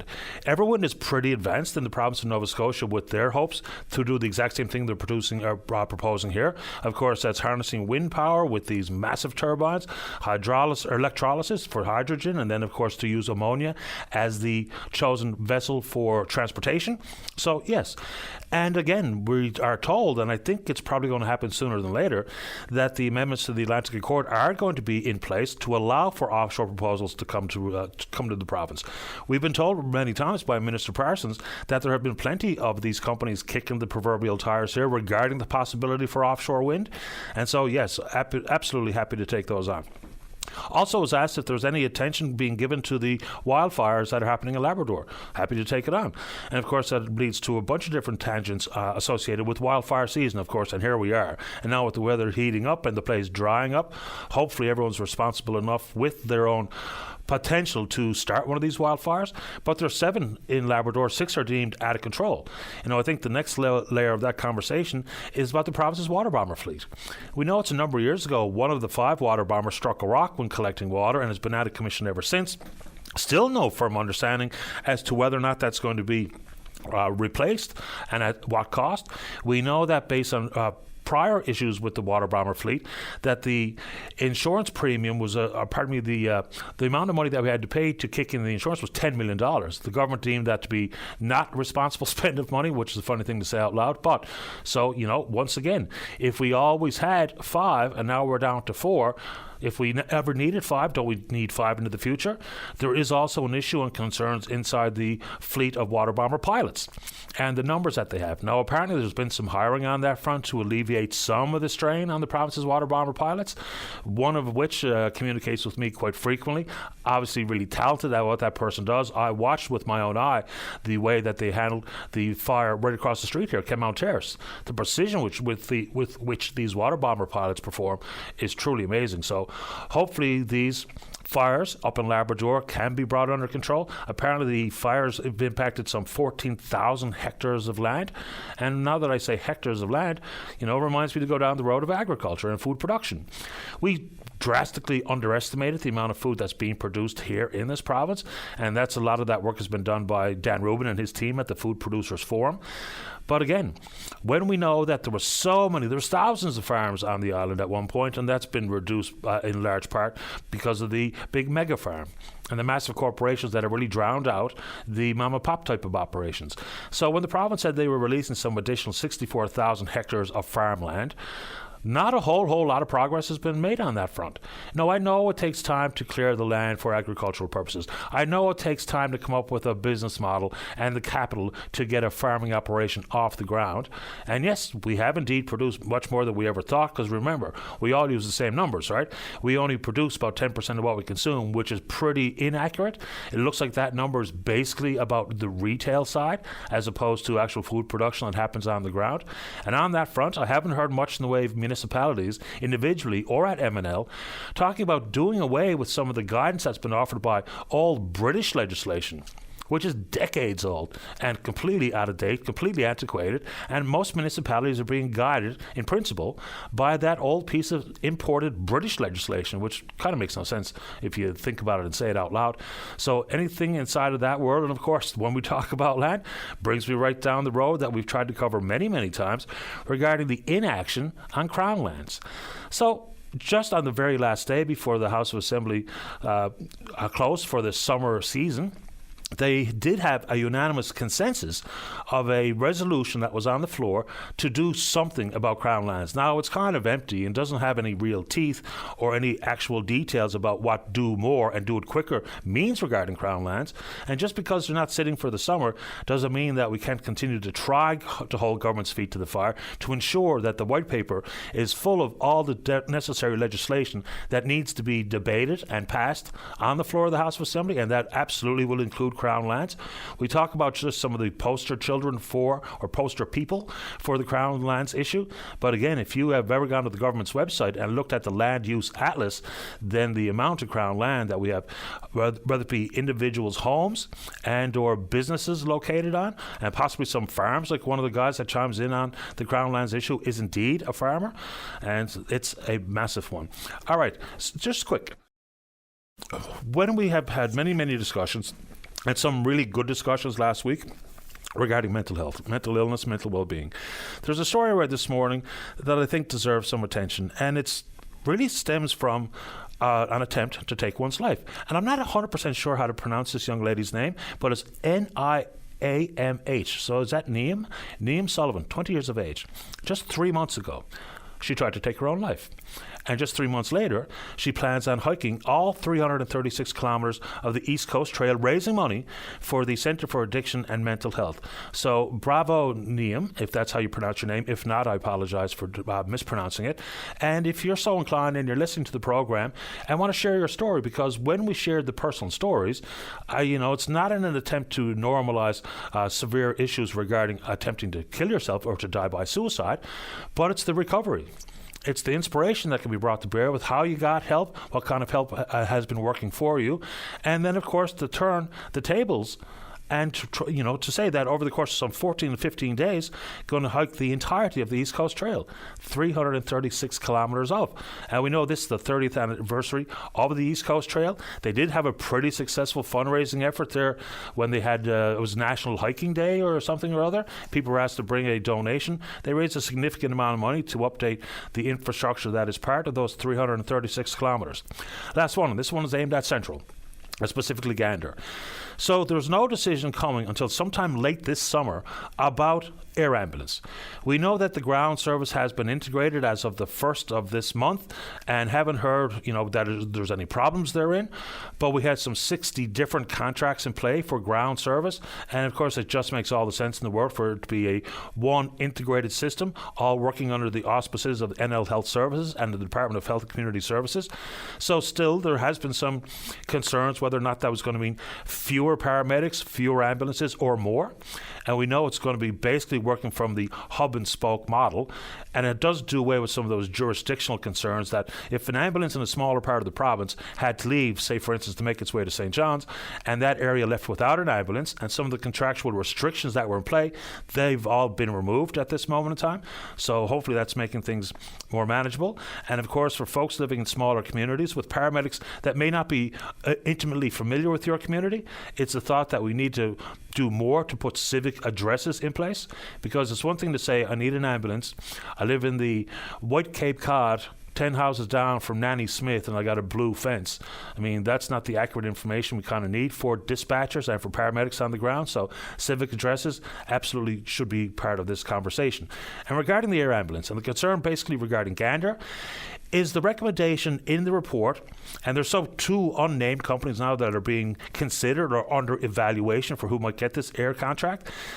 But it's a thought and the recommendation inside a report that said that the aircraft should be located at St. John's and Happy Valley Goose Bay and not in Gander. So what that means, not only for medical personnel that will be working in Gander, but 10 jobs in the world of government operations for dispatch. And so they might be lost. And 10 jobs doesn't sound like a lot necessarily, but 10 well-paying government jobs in a town the size of Gander is not insignificant. So, and we still don't know what the future holds necessarily for air ambulance.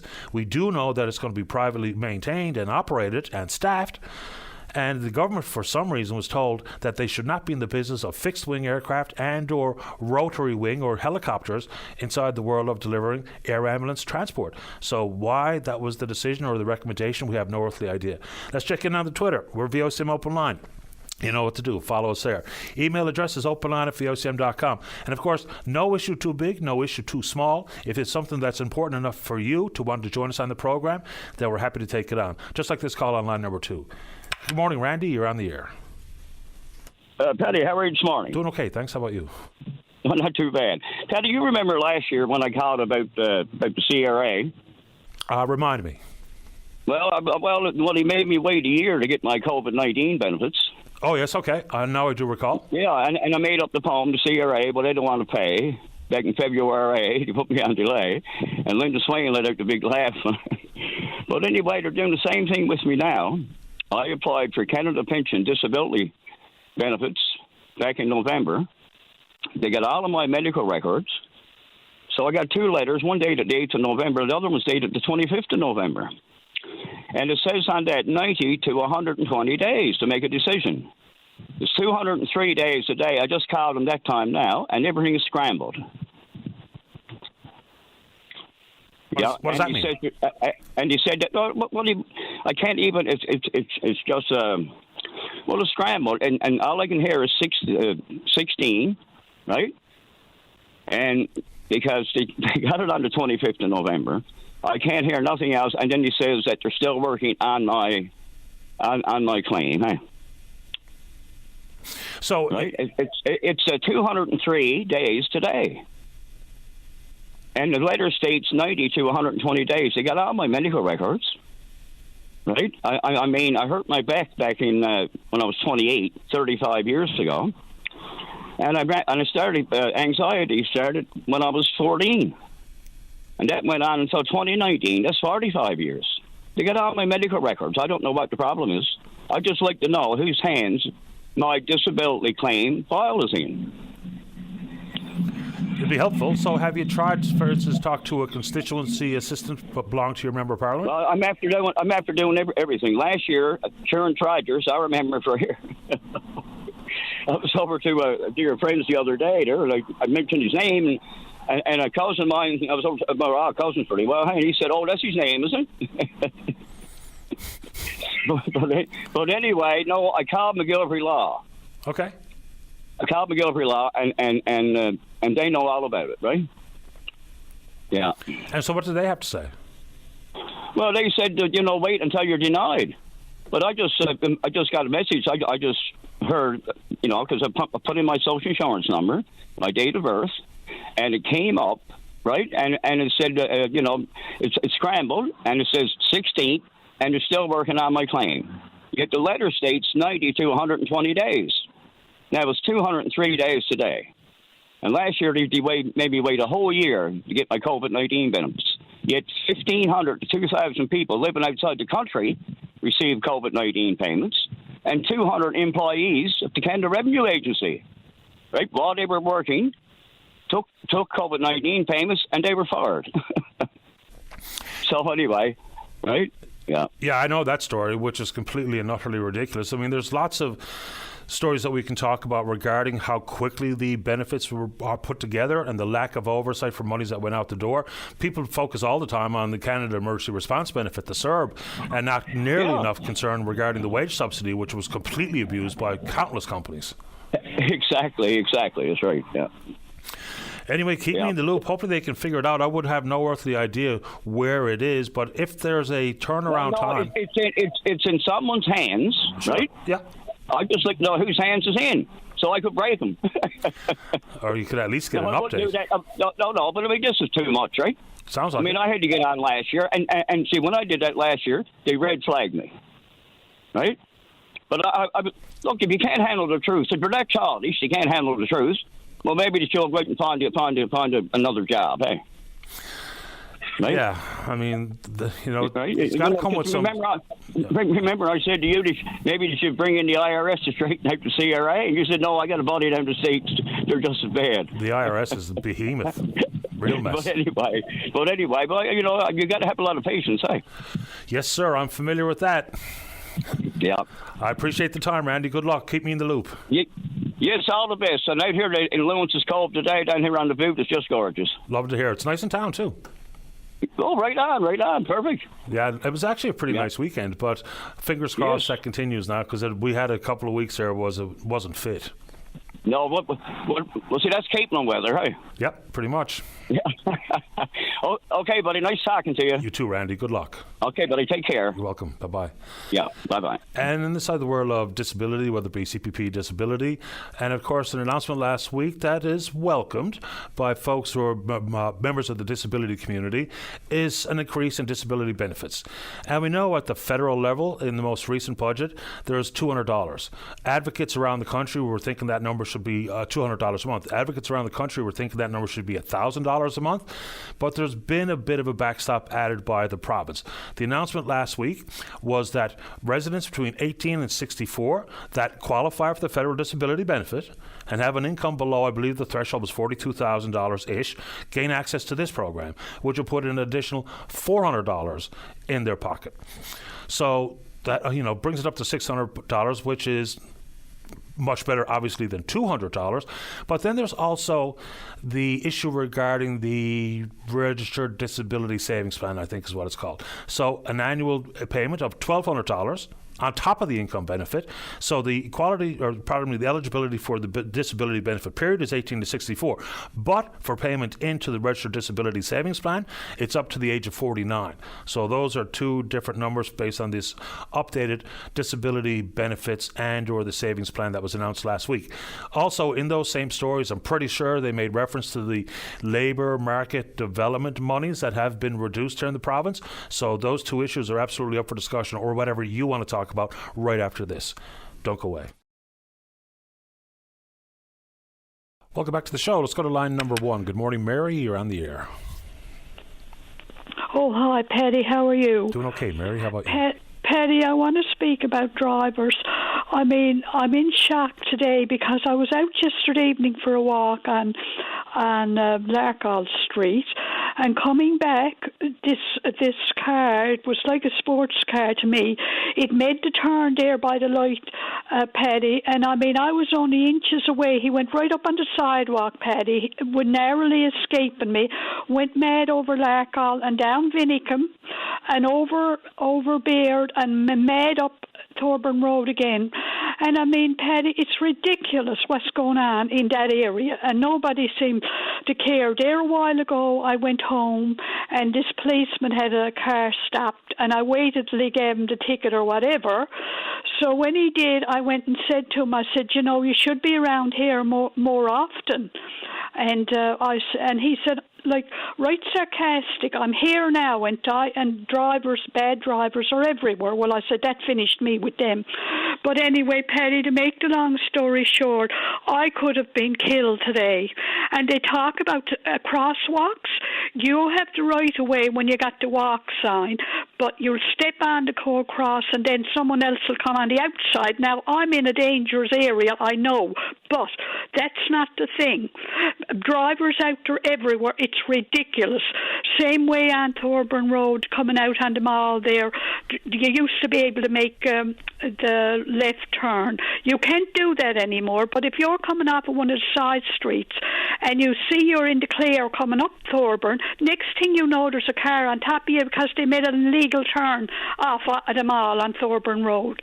You know, Paddy, they're talking about cameras and that. Well, I hope that one is mounting off in the government knows about Thorburn Road, because people, you know, they can talk all they like, but people are in the area know how dangerous it is. And I mean, I'm just in shock today, Paddy. That's the truth. Well, we see it all the time. I mean, if you drive, and it's probably pretty bad pretty much everywhere in the province and across the country possibly, but in and around town, it's ridiculous, as to use your word. It's unbelievable how aggressive people are behind the wheel. It's unbelievable, Paddy. Look, I see it. I come to work every morning, and I mean, they don't know a yield sign from a merge sign. It's frightening.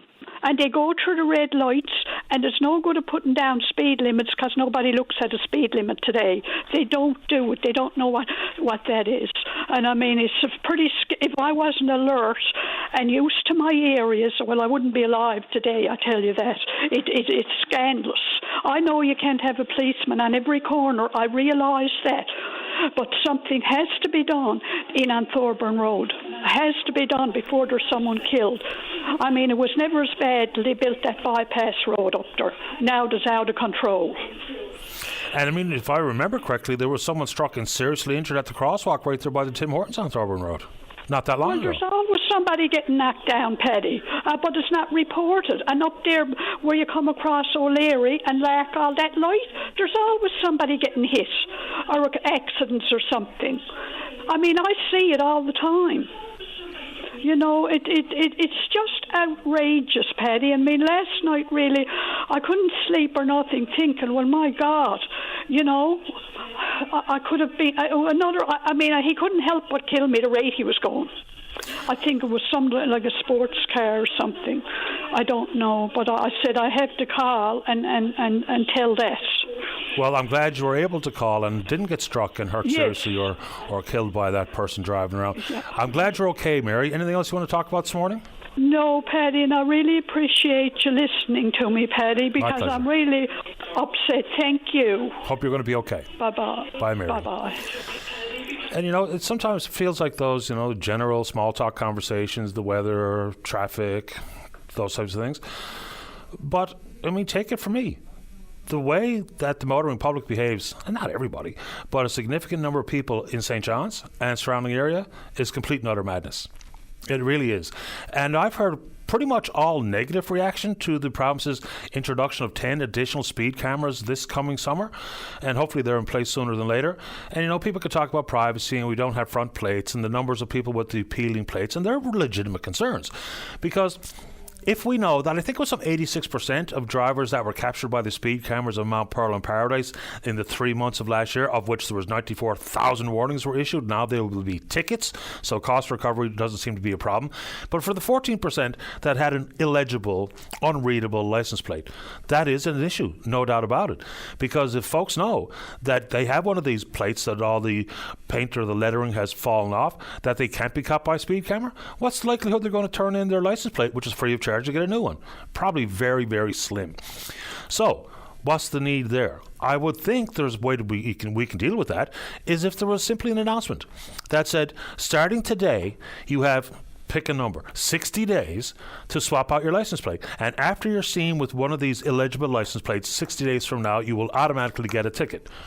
That would probably encourage people to go ahead and make the swap as opposed to just take their chances. And I'm surprised 14% is the number too. It feels like there's more of these illegible license plates out there than that, but those were the results from last year. And plus, you know, people have the concept of, well, it's just playing gotcha, you know, cash grab. I think slowing people down. We know what slower speeds mean for a reduction in the number of collisions. We know what reducing speed means for the possibility to not get seriously injured or killed when you're struck by a car. So, and there is warnings, like they're obligated by law to put a warning sign in place that says you are entering a speed camera zone. So you'll be given the heads up. You might not see the camera, but you'll see that roadside sign that says exactly that. And so there's the warning. Then it's the thought, well, it wasn't me driving the car. Well, that's sort of on you as a responsible car owner. Is if you lend your car to somebody, then you assume the responsibility for their behavior. So, if you write down in your notebook on the counter in the kitchen that Johnny borrowed my car on the 17th of June and I get a ticket in the mail that someone was caught speeding in my car on the 17th of June, then between you and Johnny, work it out. And someone will make the payment. And then, of course, it's just how many dollars are out there in unpaid tickets. Now, when we use the big number of 50 million, that's not all about contravening the Highway Traffic Act. Some of that might be about contraband tobacco or whatever the case may be. But the province has been apparently working towards something here. And that would be the obligation for community service. Now, someone will say, well, how can you commit someone to participating in community service? I guess there's tools available to ensure that if you are obliged to work off your outstanding fine because you don't have the money or don't want to pay it, and we can figure that out. But all these little things can aid in the hope, possibly, to slow people down. Certainly in St. John's. I don't know what it's like. I don't spend a whole lot of time outside of St. John's lately, other than being on the highway. So I mean driving around Paradise or Mount Pearl or CBS or whatever the case may be. But I'm sure it's as bad in all of those communities. Let's take a break. When we come back, we know that there's ongoing presentations in front of the PUB regarding rate application hikes. And that would be from Newfoundland Power, 1.5% this year, 5.5% next year on the 1st of July, which is their annual rate hike application. Also, the possibility to see them moving from a rate of return from 8.5% to 9.85%. So obviously that has a big impact because we can talk about rate mitigation, as they like to call it, regarding Muskrat Falls and the amount of money that's going to cost. Was it $2 billion over 6 years? $730-ish million per year to keep it at 13.5% or cents per kilowatt hour, and an annual increase of 2.25% every year thereafter. But of course, that doesn't include Newfoundland Power Cycle. And again, for folks specifically living in rural parts of the province, regarding the concept that they might try to change the price setting formula to mimic the rest of the Atlantic provinces, that would see, for instance, an increase, if they adopt this policy, an increase on the litre of gasoline in St. John's would be 0.7 cents. If you live on Fogo or St. Brendan's, 5 cents. So again, pretty big number. Let's take a break. When we come back, we're talking to PUB. Don't go away. Welcome back to the program. Let's go. Line number 1. Doc, you're on the air. Good morning, Dennis. Morning, Paddy. How are you? Very well, thank you. How about you? Not bad, boy. Not bad in particular now that the weather is fine and we're going to have a summer like summer. Hope so. At least for the next week or so. Yeah, apparently it's going to warm up as the week proceeds. So for many, that's good news. Give me 22 and calm. That's about my I sweet got you. spot. I just wanted to drift a few things by you, Paddy, and one is a favour I need for an elderly lady that maybe somebody can help out on. I did receive a call from her last week, and she's in her 80s and has had an apartment in a house for the last 20 years, and the owners are selling the house, and she has to move out, and she is kind of in a desperate condition trying to find a suitable apartment. So I'm working on it for her and giving her a few leads and so on. And it occurred to me over the weekend, I said, when I'm talking to Paddy Daly now one day a week, I'll mention it on Open Line, and maybe there's somebody out there who can come up with an option for her. You know, she'd like to be, if possible, continue to be in the West End, up around probably the area around St. Teresa's Church, or doesn't have to be that area, but anywhere in the West End, I think would be very, very suitable for her. So if there's anybody out there in Open Line land, and that's right across the province, while here in the city, and they can help out, they can certainly give me a call at my number here. Sure. I mean, we're happy to put those types of messages on the show. You would be shocked to know just how many housing issues that we deal with.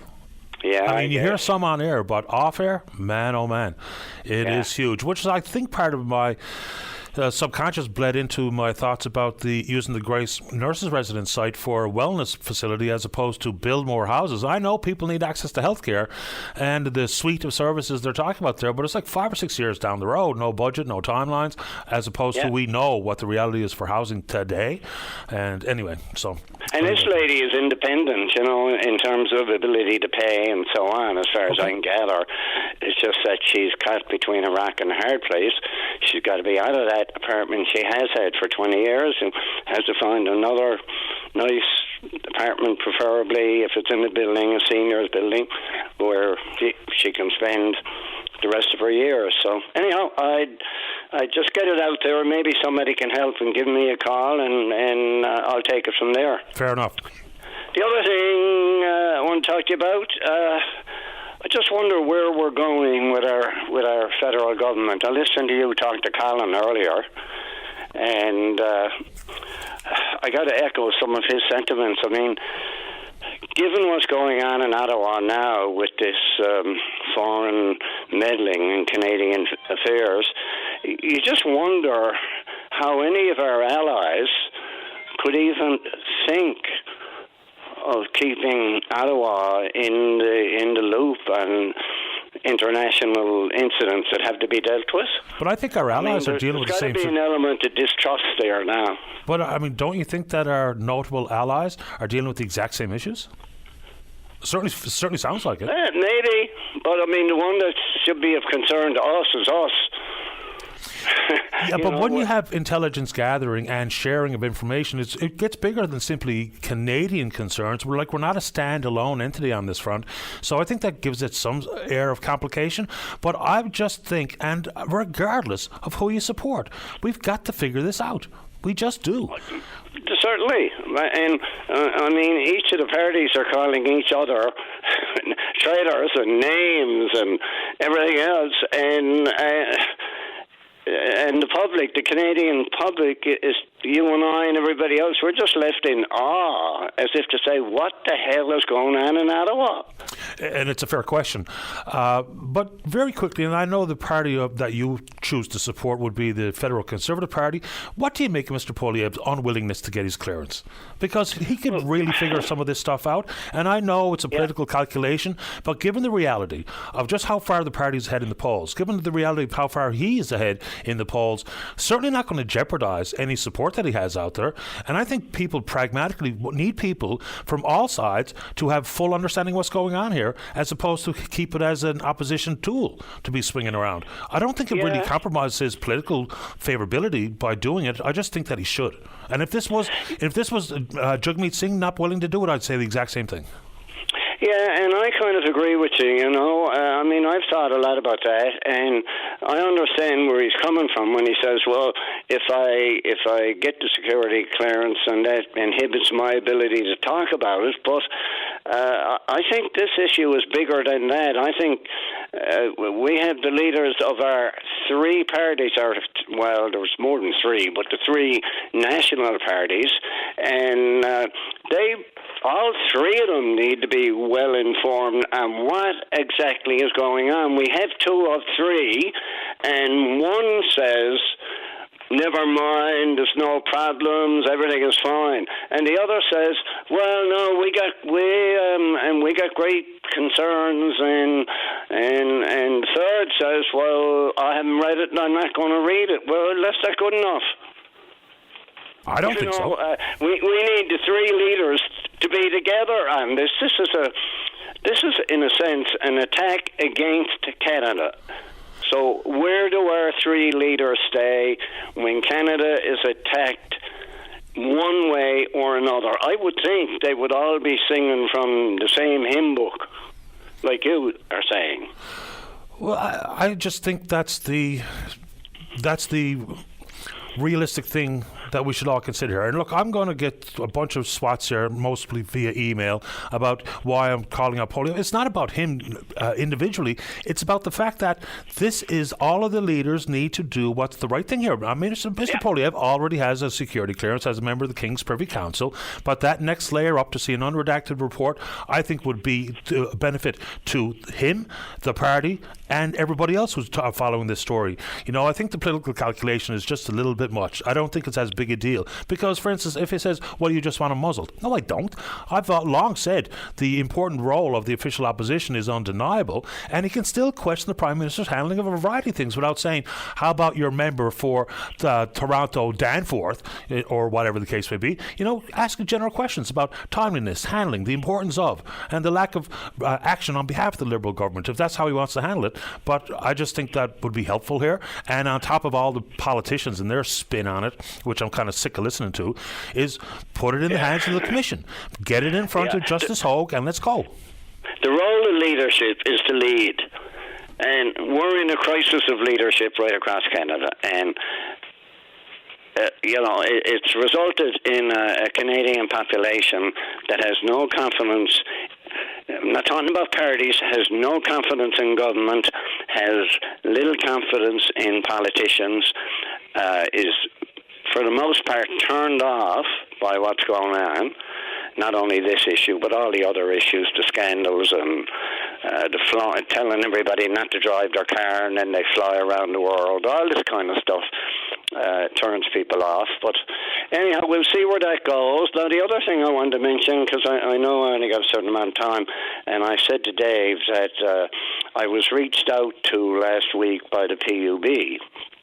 And they asked me if I'd come in and sit down with their regulatory team. I guess it'll be sometime this week, and look at the petroleum price review document and just look at the 18-19 recommendations and see. I guess they want to see my feeling on it anyhow. And there are things that are not there that I think they need to look at.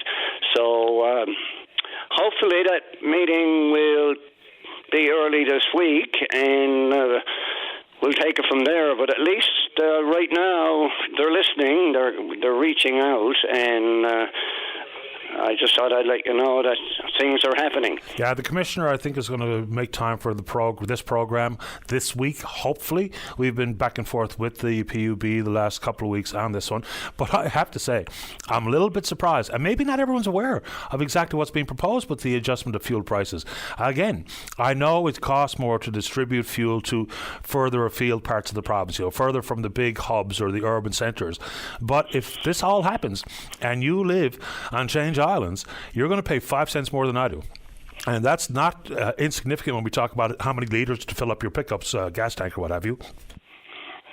But Paddy, you know, that is already in the existing formula to some degree, right? It is. If you look at how, and you know how the formula is and how it calculates the price of gas right now, within the total markup allowed and the zoning ability, in which the province is divided into different zones and taking in transportation costs and all that sort of thing.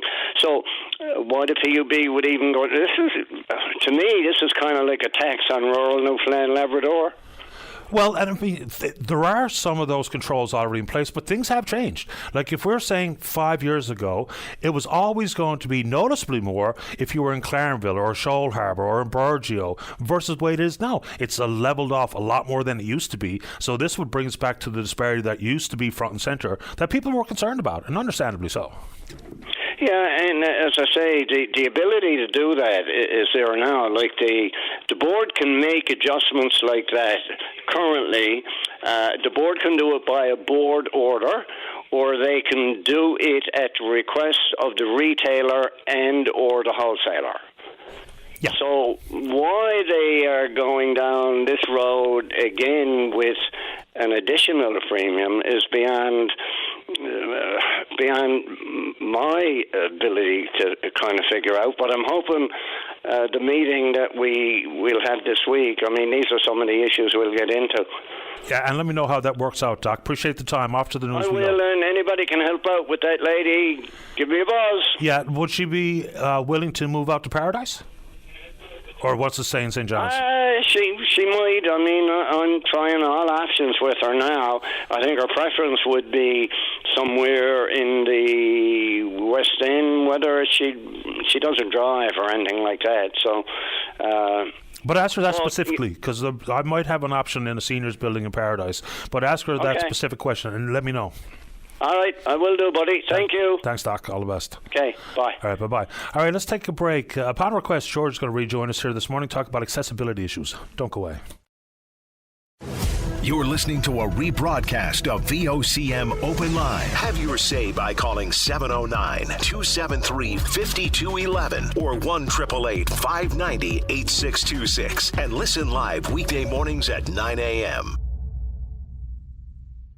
Welcome back to the show. Let's go to line number 2. Good morning, George. You're on the air.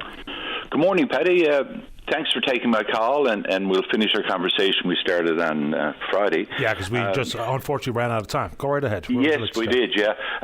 And thank you very much for airing me out. It's frustrating enough, having a disability, but trying to deal with what you think are common sense issues, trying to get from point A to point B. It's I don't know. I often encourage, down at CNIB, we encourage people to try some glasses that give you different levels of vision impairment, just so you can get an actual feel of what a lot of people are going through, because all of us with vision loss are, just because somebody has a white cane doesn't mean that everybody with a white cane can't see or has the same vision, same level of impairment with their sight. Sure.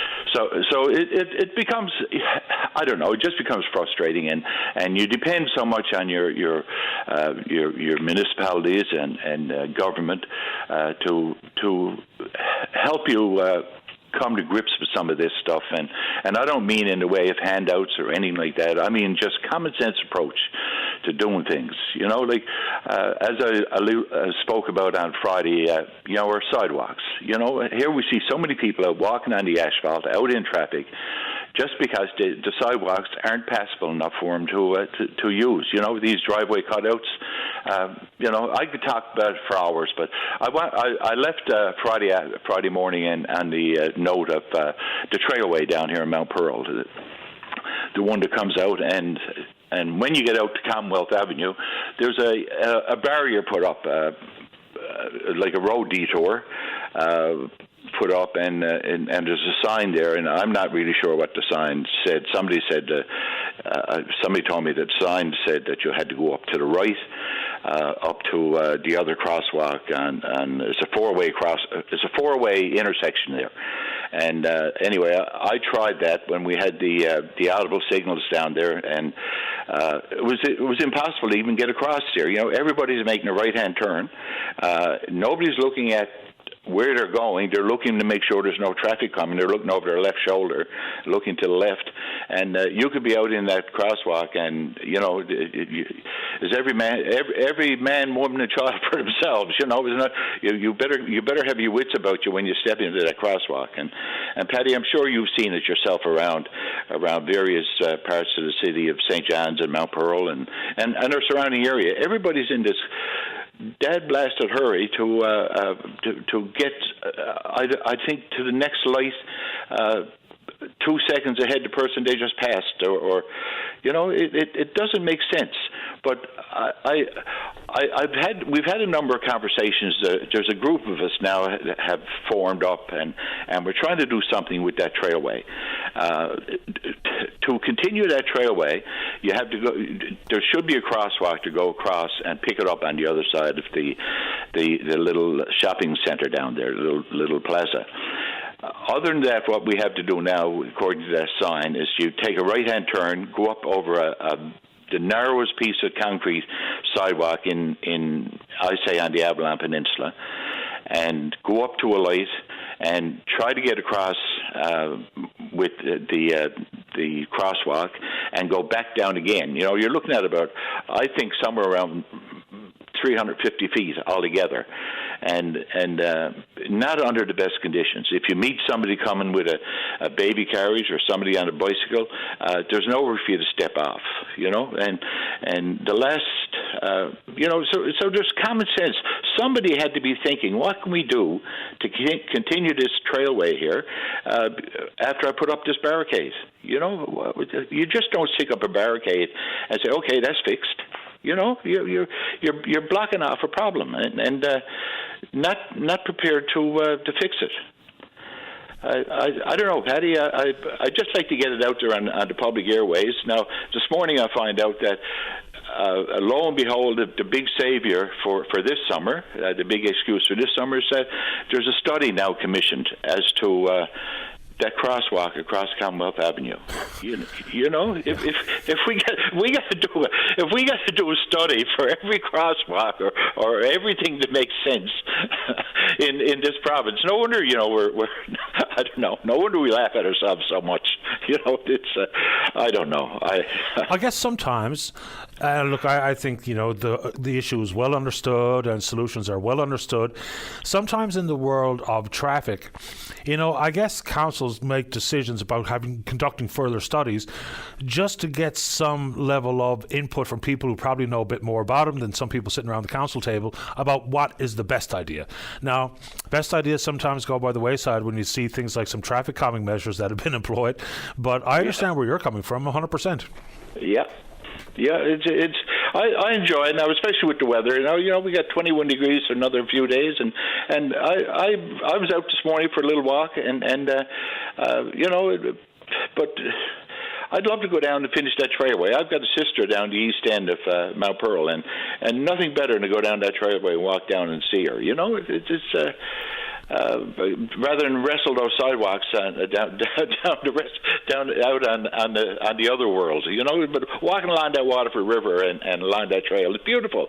It is lovely. Beautiful. Yeah, the peace and you know, the bit of serenity that it puts in your life there. You know, I'm dealing with mobility issues after back surgery and just sight loss. And I'm not crying on anyone's shoulder. I've accepted it that it is what it is. But there's no reason for me not to try to make the best of it. And there's so many other people that I've spoken to through CNIB. I say, how come you don't come out with your white cane? It's just not worth the hassle. It's too dangerous. It's too dangerous. You know, I don't want to get run over. You know, and I don't know. I don't know what the answers are with this stuff. And I think it means that the governing powers, the powers to be, have to take this stuff seriously, and realize that, look, there's a large amount of our population, and I'm not just talking about the people with vision loss or mobility issues. I'm talking about seniors. You know, it'd be great to have our seniors out, and yes, you could say, well, you can walk on the other part of the trailway, but what happens if somebody wants to go down and see Aunt Sally? You know, you can't go take a trailway to find Aunt Sally on the opposite end of town. You know. It's just I don't know. I wish somebody would stop and look at this and take it from a common sense approach, and maybe I might be totally off the wall, but for God's sake, you know, we're here in this world. We're all trying to live together, and you know, it's a beautiful province, and let's try to have some of the functionality of other towns and cities and other provinces that we have, you know, like, and when I spoke about sidewalks the other day, I didn't mean to go backwards and dig up all the sidewalks that are here in the city, but on a go-forward basis, let's try to find another plan for our people to get them off the street and give the sidewalks back to the pedestrians. There's a fellow I guess lives around my neighborhood somewhere, and he has one of the motorized scooters, and he rides it in the road. And, I know that he has told me in the past, because I saw him at the mailbox one day, and we just had a brief conversation, and he says, I saw you drive past me on the road, and I try to be very mindful. I don't want to hit anybody with my rig. Yeah, that's right. He says, I just can't navigate the sidewalks. No. And that's his exact reason too. And so he was just very fundamental about it, and that was the case. But then it was over the weekend, and this is unfortunate. So there was a bit of a traffic snarl on Torbay Road, and Buddy got out from the passenger side of the big truck that he was in and took one of the construction signs, the big orange ones, and put it right up on the sidewalk, because of course it does make it tricky to navigate the roads, but we can't be putting those barriers on the sidewalk. I know, I find it a bit frustrating too, but that's the facts of the matter. The sidewalk is for people to walk on, not for people to have to navigate around those big orange signs. And I would imagine before long someone walking on that sidewalk put it back on the road where it's supposed to be and where it belongs. But accessibility issues are real. I mean, and it's not, I think you made an excellent point. It's not just about folks with a white cane or folks who have a visible disability, but even folks that are just getting up in years or have some mobility concerns that are not quite as noticeable. So, yeah.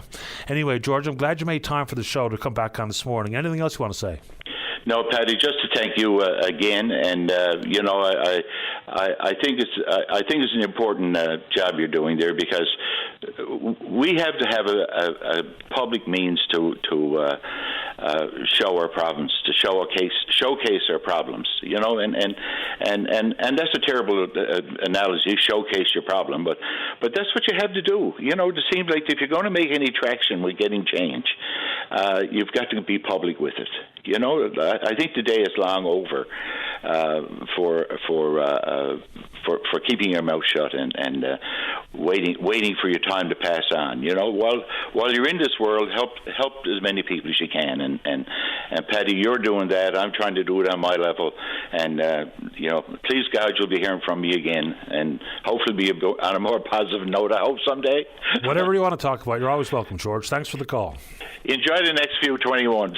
Yeah, you too. Thank you. Okay, bye-bye. Bye-bye. Okay, so very quickly, this comment, we talked about the peeling plates and the speed cameras, but also those fairly opaque covers that people put over their license plate, all of which are already in contravention of the Highway Traffic Act. And they should have to come off. But then the listener, the tweeter, went down to say, there's no longer even annual registration stickers. When you renew, you get a sticker in the mail, you clean your license plate, you apply it. Those are no longer happening here. And the rationale is that we don't really need them. I spoke with people in the RNC. They said, it's no big deal to us because we have license plate readers. So we don't even have to pay attention to that stuff. There's a piece of equipment in the car that does it for them. So they can identify a car that does not have any registration. No need to look for the colored sticker. They just read it right with the technology in the cruiser itself. Okay, let's take a break. When we come back, Gary's there to talk about an issue out in the Pearl, Mount Pearl that is, and wants to talk about an important issue, albeit traumatic, and that's domestic violence. Don't go away. Oh, welcome back to the show. Let's go to line number 3. Good morning, Gary. You're on the air. How are you, Paddy, this morning? Grand this morning. How about you? Good. Lovely. Thank you very much. Yeah. Thanks for taking my call. I believe the last time we spoke, I was at the summer games, Canada Games in Niagara. Fantastic. Welcome to the show. Yes. Thanks. I just want to follow up, Paddy, on some of your previous caller, George's information. I represent the group, I guess, that George was referring to, which consists of Bicycle Newfoundland and Labrador, representatives of the T-Rail Commission, some general users of the trail, which include joggers, cyclists, etc. And I just want to talk a little bit about the lack of a crosswalk or the configuration that the City of Mount Pearl has at place at the Commonwealth T-Rail by the Pearl Plaza. Right, and I mean, I can't speak to it with any authority because I'm having a hard time picturing it in my mind's eye, to be honest. Okay. Yeah, well, it's the T-Rail comes down there, and essentially what the city has done is they barricaded it off, and they're directing you to travel up to the Commonwealth Avenue Ruth Avenue, Commonwealth Avenue crosswalk and use the existing crosswalk that's there that is a little treacherous, to say the least. But there's several issues with that concept. The width of the sidewalk is very narrow, and they're directing bicycle traffic up there as well. And if you look at the Highway Traffic Act, cyclists essentially are supposed to travel on the roadway facing traffic in each way and not impede pedestrian traffic on the crosswalk. So the city's solution is, in fact, contravention of the Highway Traffic Act. And for cyclists or someone in a wheelchair, there's just not enough space there to do that.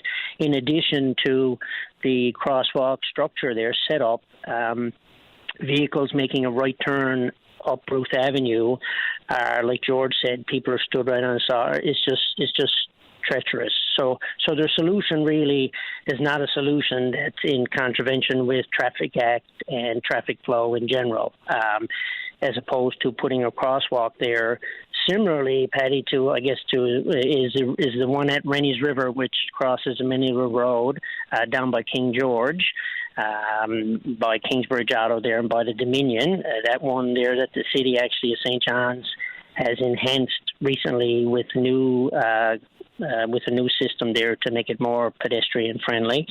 And as well in Paradise, the town of Paradise has one installed at Carwood Avenue by the Coffee Matters there, the type of one that we're looking for. And most recently, Carwood is enhancing and putting a new one in front of the Maries, where the Octagon Bond Trail crosses the Route 60, the Topsail Highway there. So some of the points, just to get to some of the points, the city is not putting one there, they say, because at the Commonwealth Avenue T-Rail, because it doesn't meet the Transportation Association Canada guidelines. So they're saying if there's a crosswalk within 100 meters, they can use that. So the distance there now is approximately 84. So we're talking really pittance. And the issue that the city are presenting around that is traffic queuing. So if the light changes and someone hits the crosswalk button, traffic would back up and back into the intersection.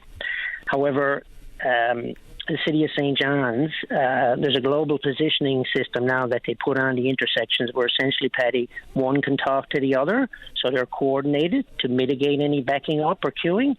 So that doesn't really wash in terms of an argument type of thing. So if someone is going to hear this and say, well, what's the big deal? If there's one 84 meters away, why not just use that as opposed to have to or want to install another? Well, it's not conducive, as I mentioned earlier, to cyclists because you can't head east-west in a safe manner because if you're on a bicycle, you need to pedal with traffic, not against it. So, and actually, it's in contravention. And I guess to piggyback on George's point, if you're handicapped, the inclination, the elevation exceeds 15 degrees going up there from the T-Railway. So it's not conducive for everyone.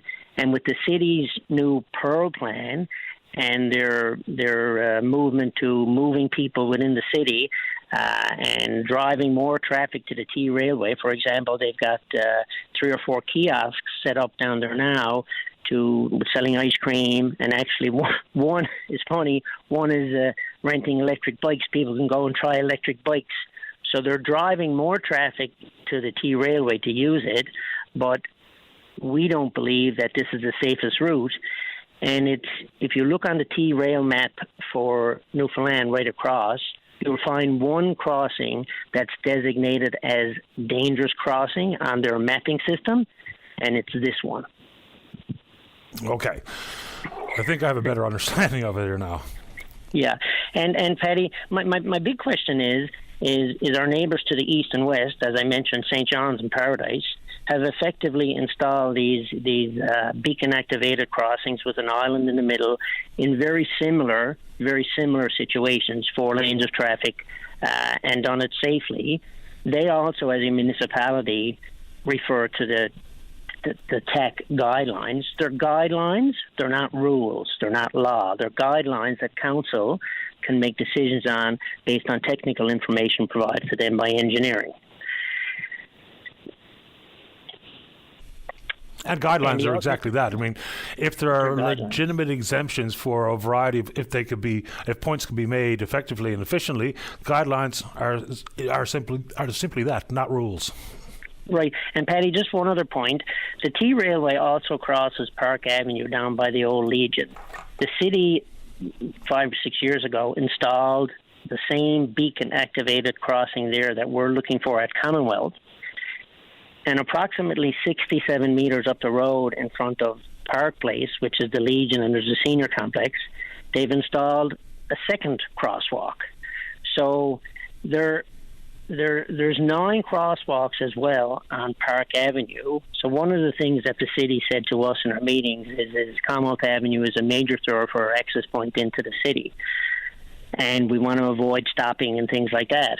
So I said, well, just hold on a minute now. Team Gushu comes off at Sobey Square and Dodge City. That is now arguably more traffic coming in. That traffic comes onto Park Avenue. Paddy, there's 9 crosswalks on Park Avenue from Dodge City to the Esso, or to the point that, or to the Esso station. There's 9 crosswalks. So I'm not getting some of the logic of or what's being brought back to us, or some of the points. And in our last meeting with the city, the main point that was brought to me by engineering department as to why they're not putting a crosswalk at this point is liability.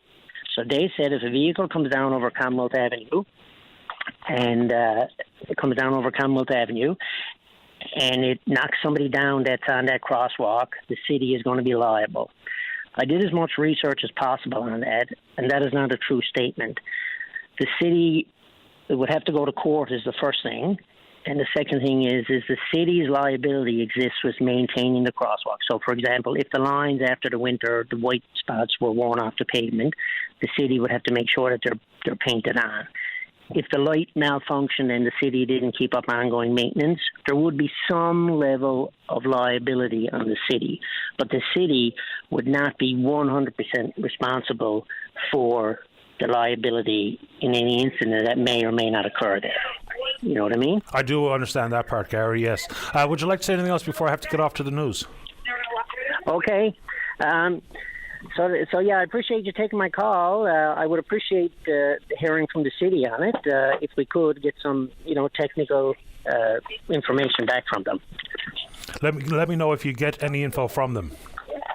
Okay. Thanks, Patty. You're welcome, Gary. All the best. Have a good day. You too, sir. Bye-bye. All right, let's take a break for the newscast. You stay right there. You're next. Don't go away. The Tim Powers Show. Join the conversation weekday afternoons at 4 p.m. on your VOCM. Welcome back to the show. Let's go. Line number 1, caller, you're on the air. Good morning, Patty. I'm calling in. Last week I heard a couple gentlemen, brothers, I think, of a victim of domestic violence. And we hear this many, many times, and the solutions can be an easy fix. I, too, suffered domestic violence for years. And I want to say I'm very sorry to that family for their loss, and there's many others in the province that have had loss in the same manner.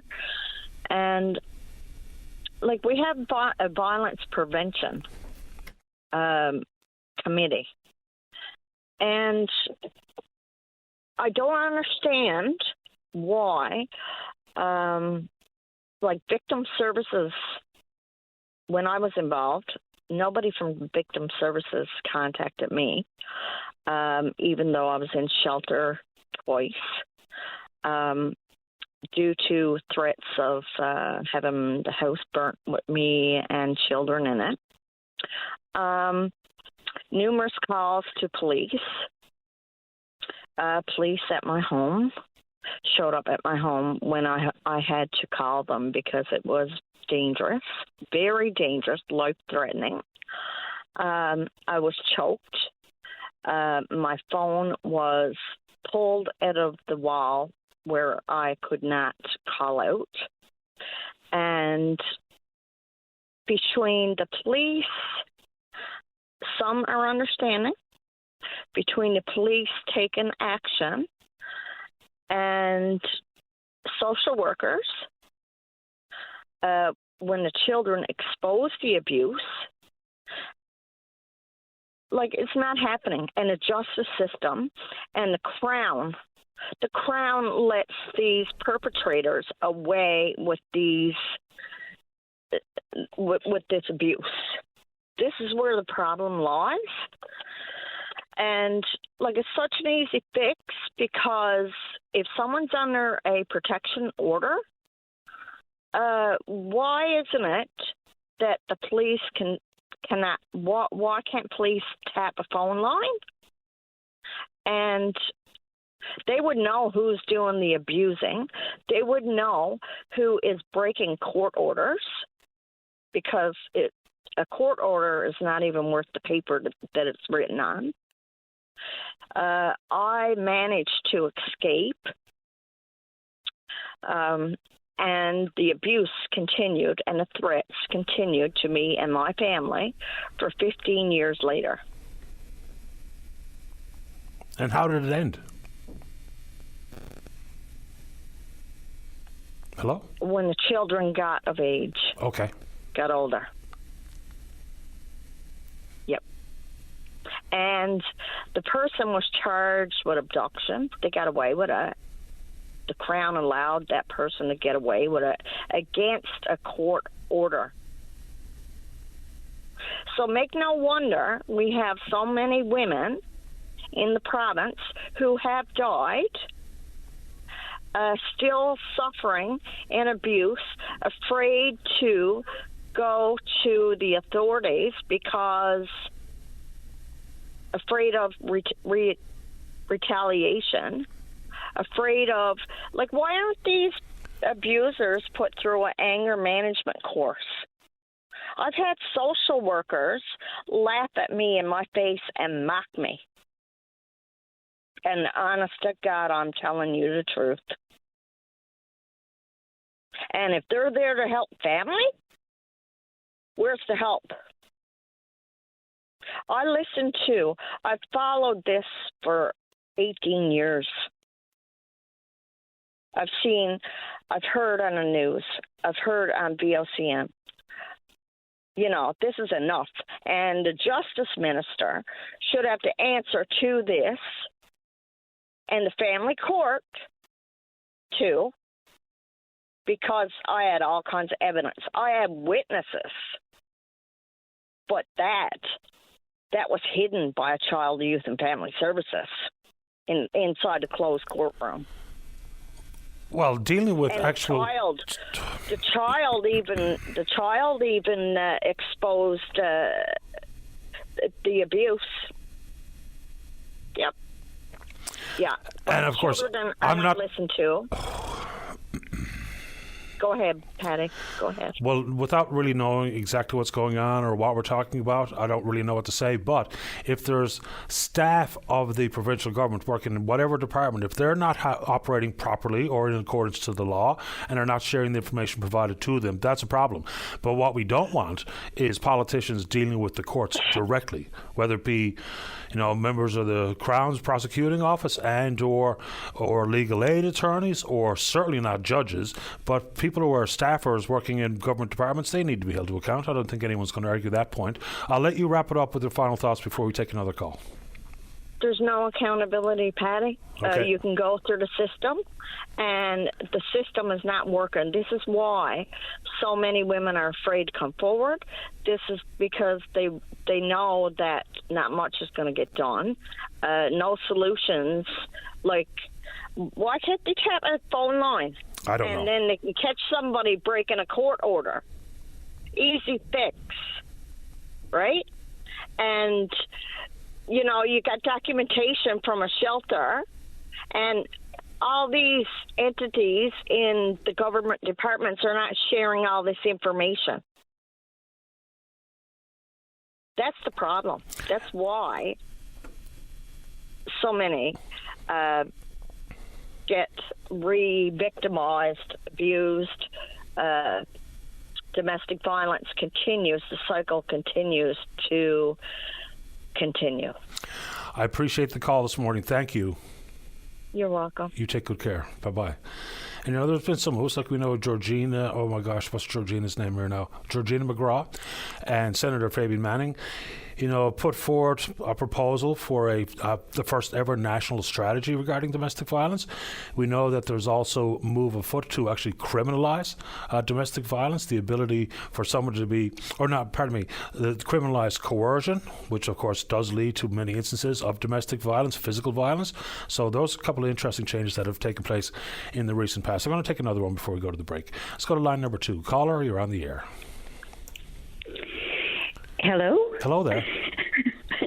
Hello, Patty. This is a bit of a change of subject, but I just wanted to draw attention to today because it's CDKLDD Awareness Day, and that's a mouthful, I know. But there are 2 children in Newfoundland that are suffering from this rare disease.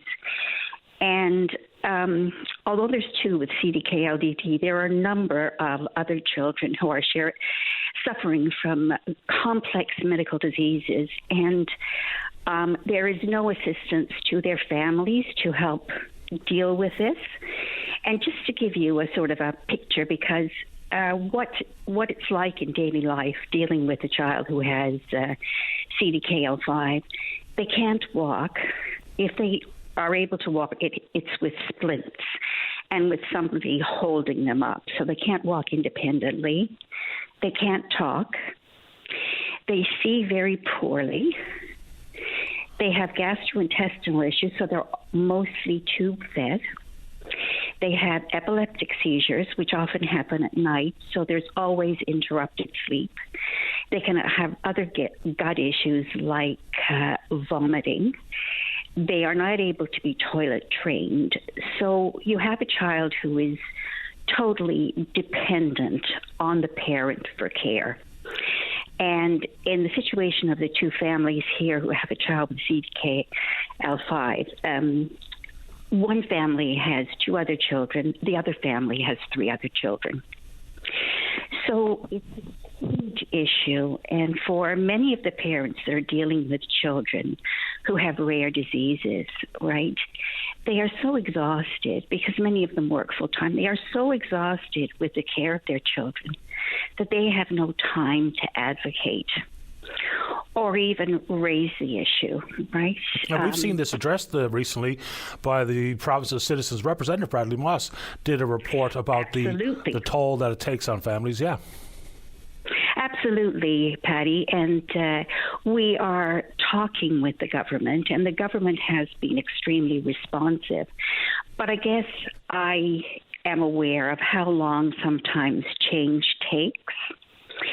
And I think my concern is that for many of these families, respite care is dependent on extended family.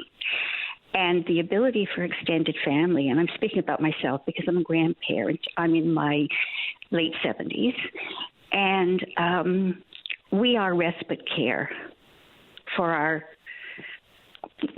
family and our grandchild. And that is not sustainable. And so I really do commend the government for starting to respond to this, but my concern is the timeline. So respond to this in what form? Like, what's being asked of government? More financial support or home care, or exactly what are we talking with the government about?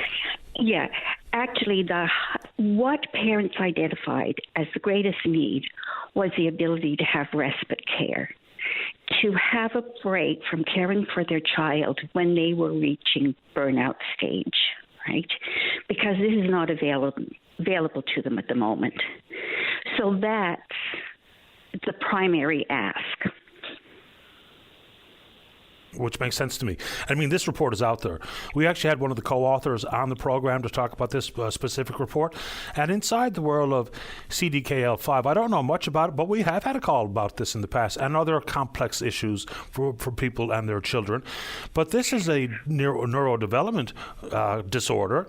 And curiously, correct me if I'm wrong, the diagnosis for this particular disorder wasn't even discovered until maybe 20 years ago.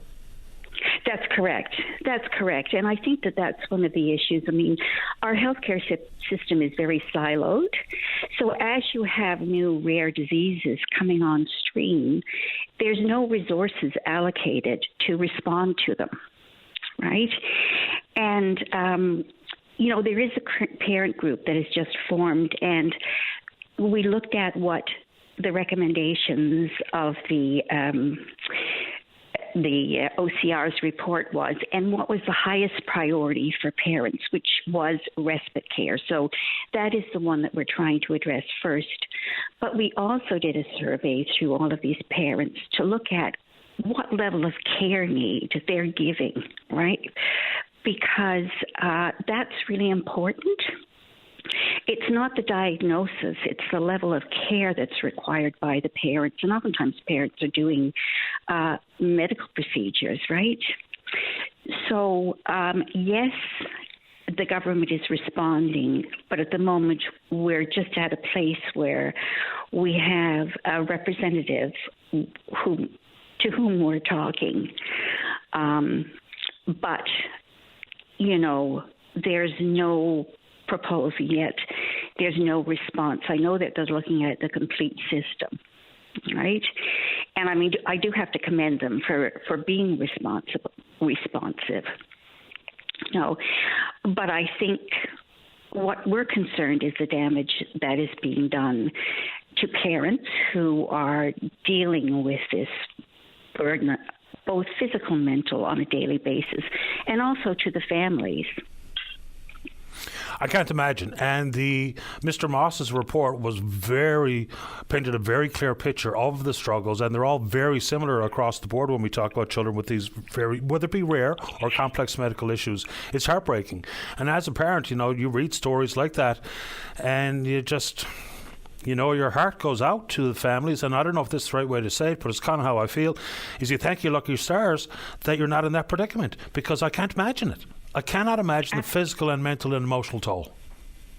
Absolutely. And Patty, speaking as a grandmother, right, my greatest fear is there's not going to be anything in place, because I do not know how I can pass away seeing my daughter and my son-in-law still in the situation they are in and dealing with it at my age. Because quite honestly, the only way that I can care for my granddaughter is if I have a stroller that I can use to transport her between the bed and wherever she needs to go. I can no longer lift her. She's 14 years old.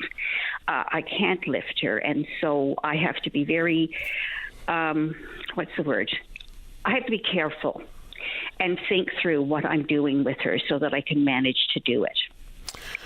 I'm sorry to hear all this, and I'm glad you did bring it up on the show, on the program. Maybe we'll see if Mr. Moss is available to come on and walk people through so everyone has an understanding of exactly what we're talking about and as I said before, the toll that it takes on family.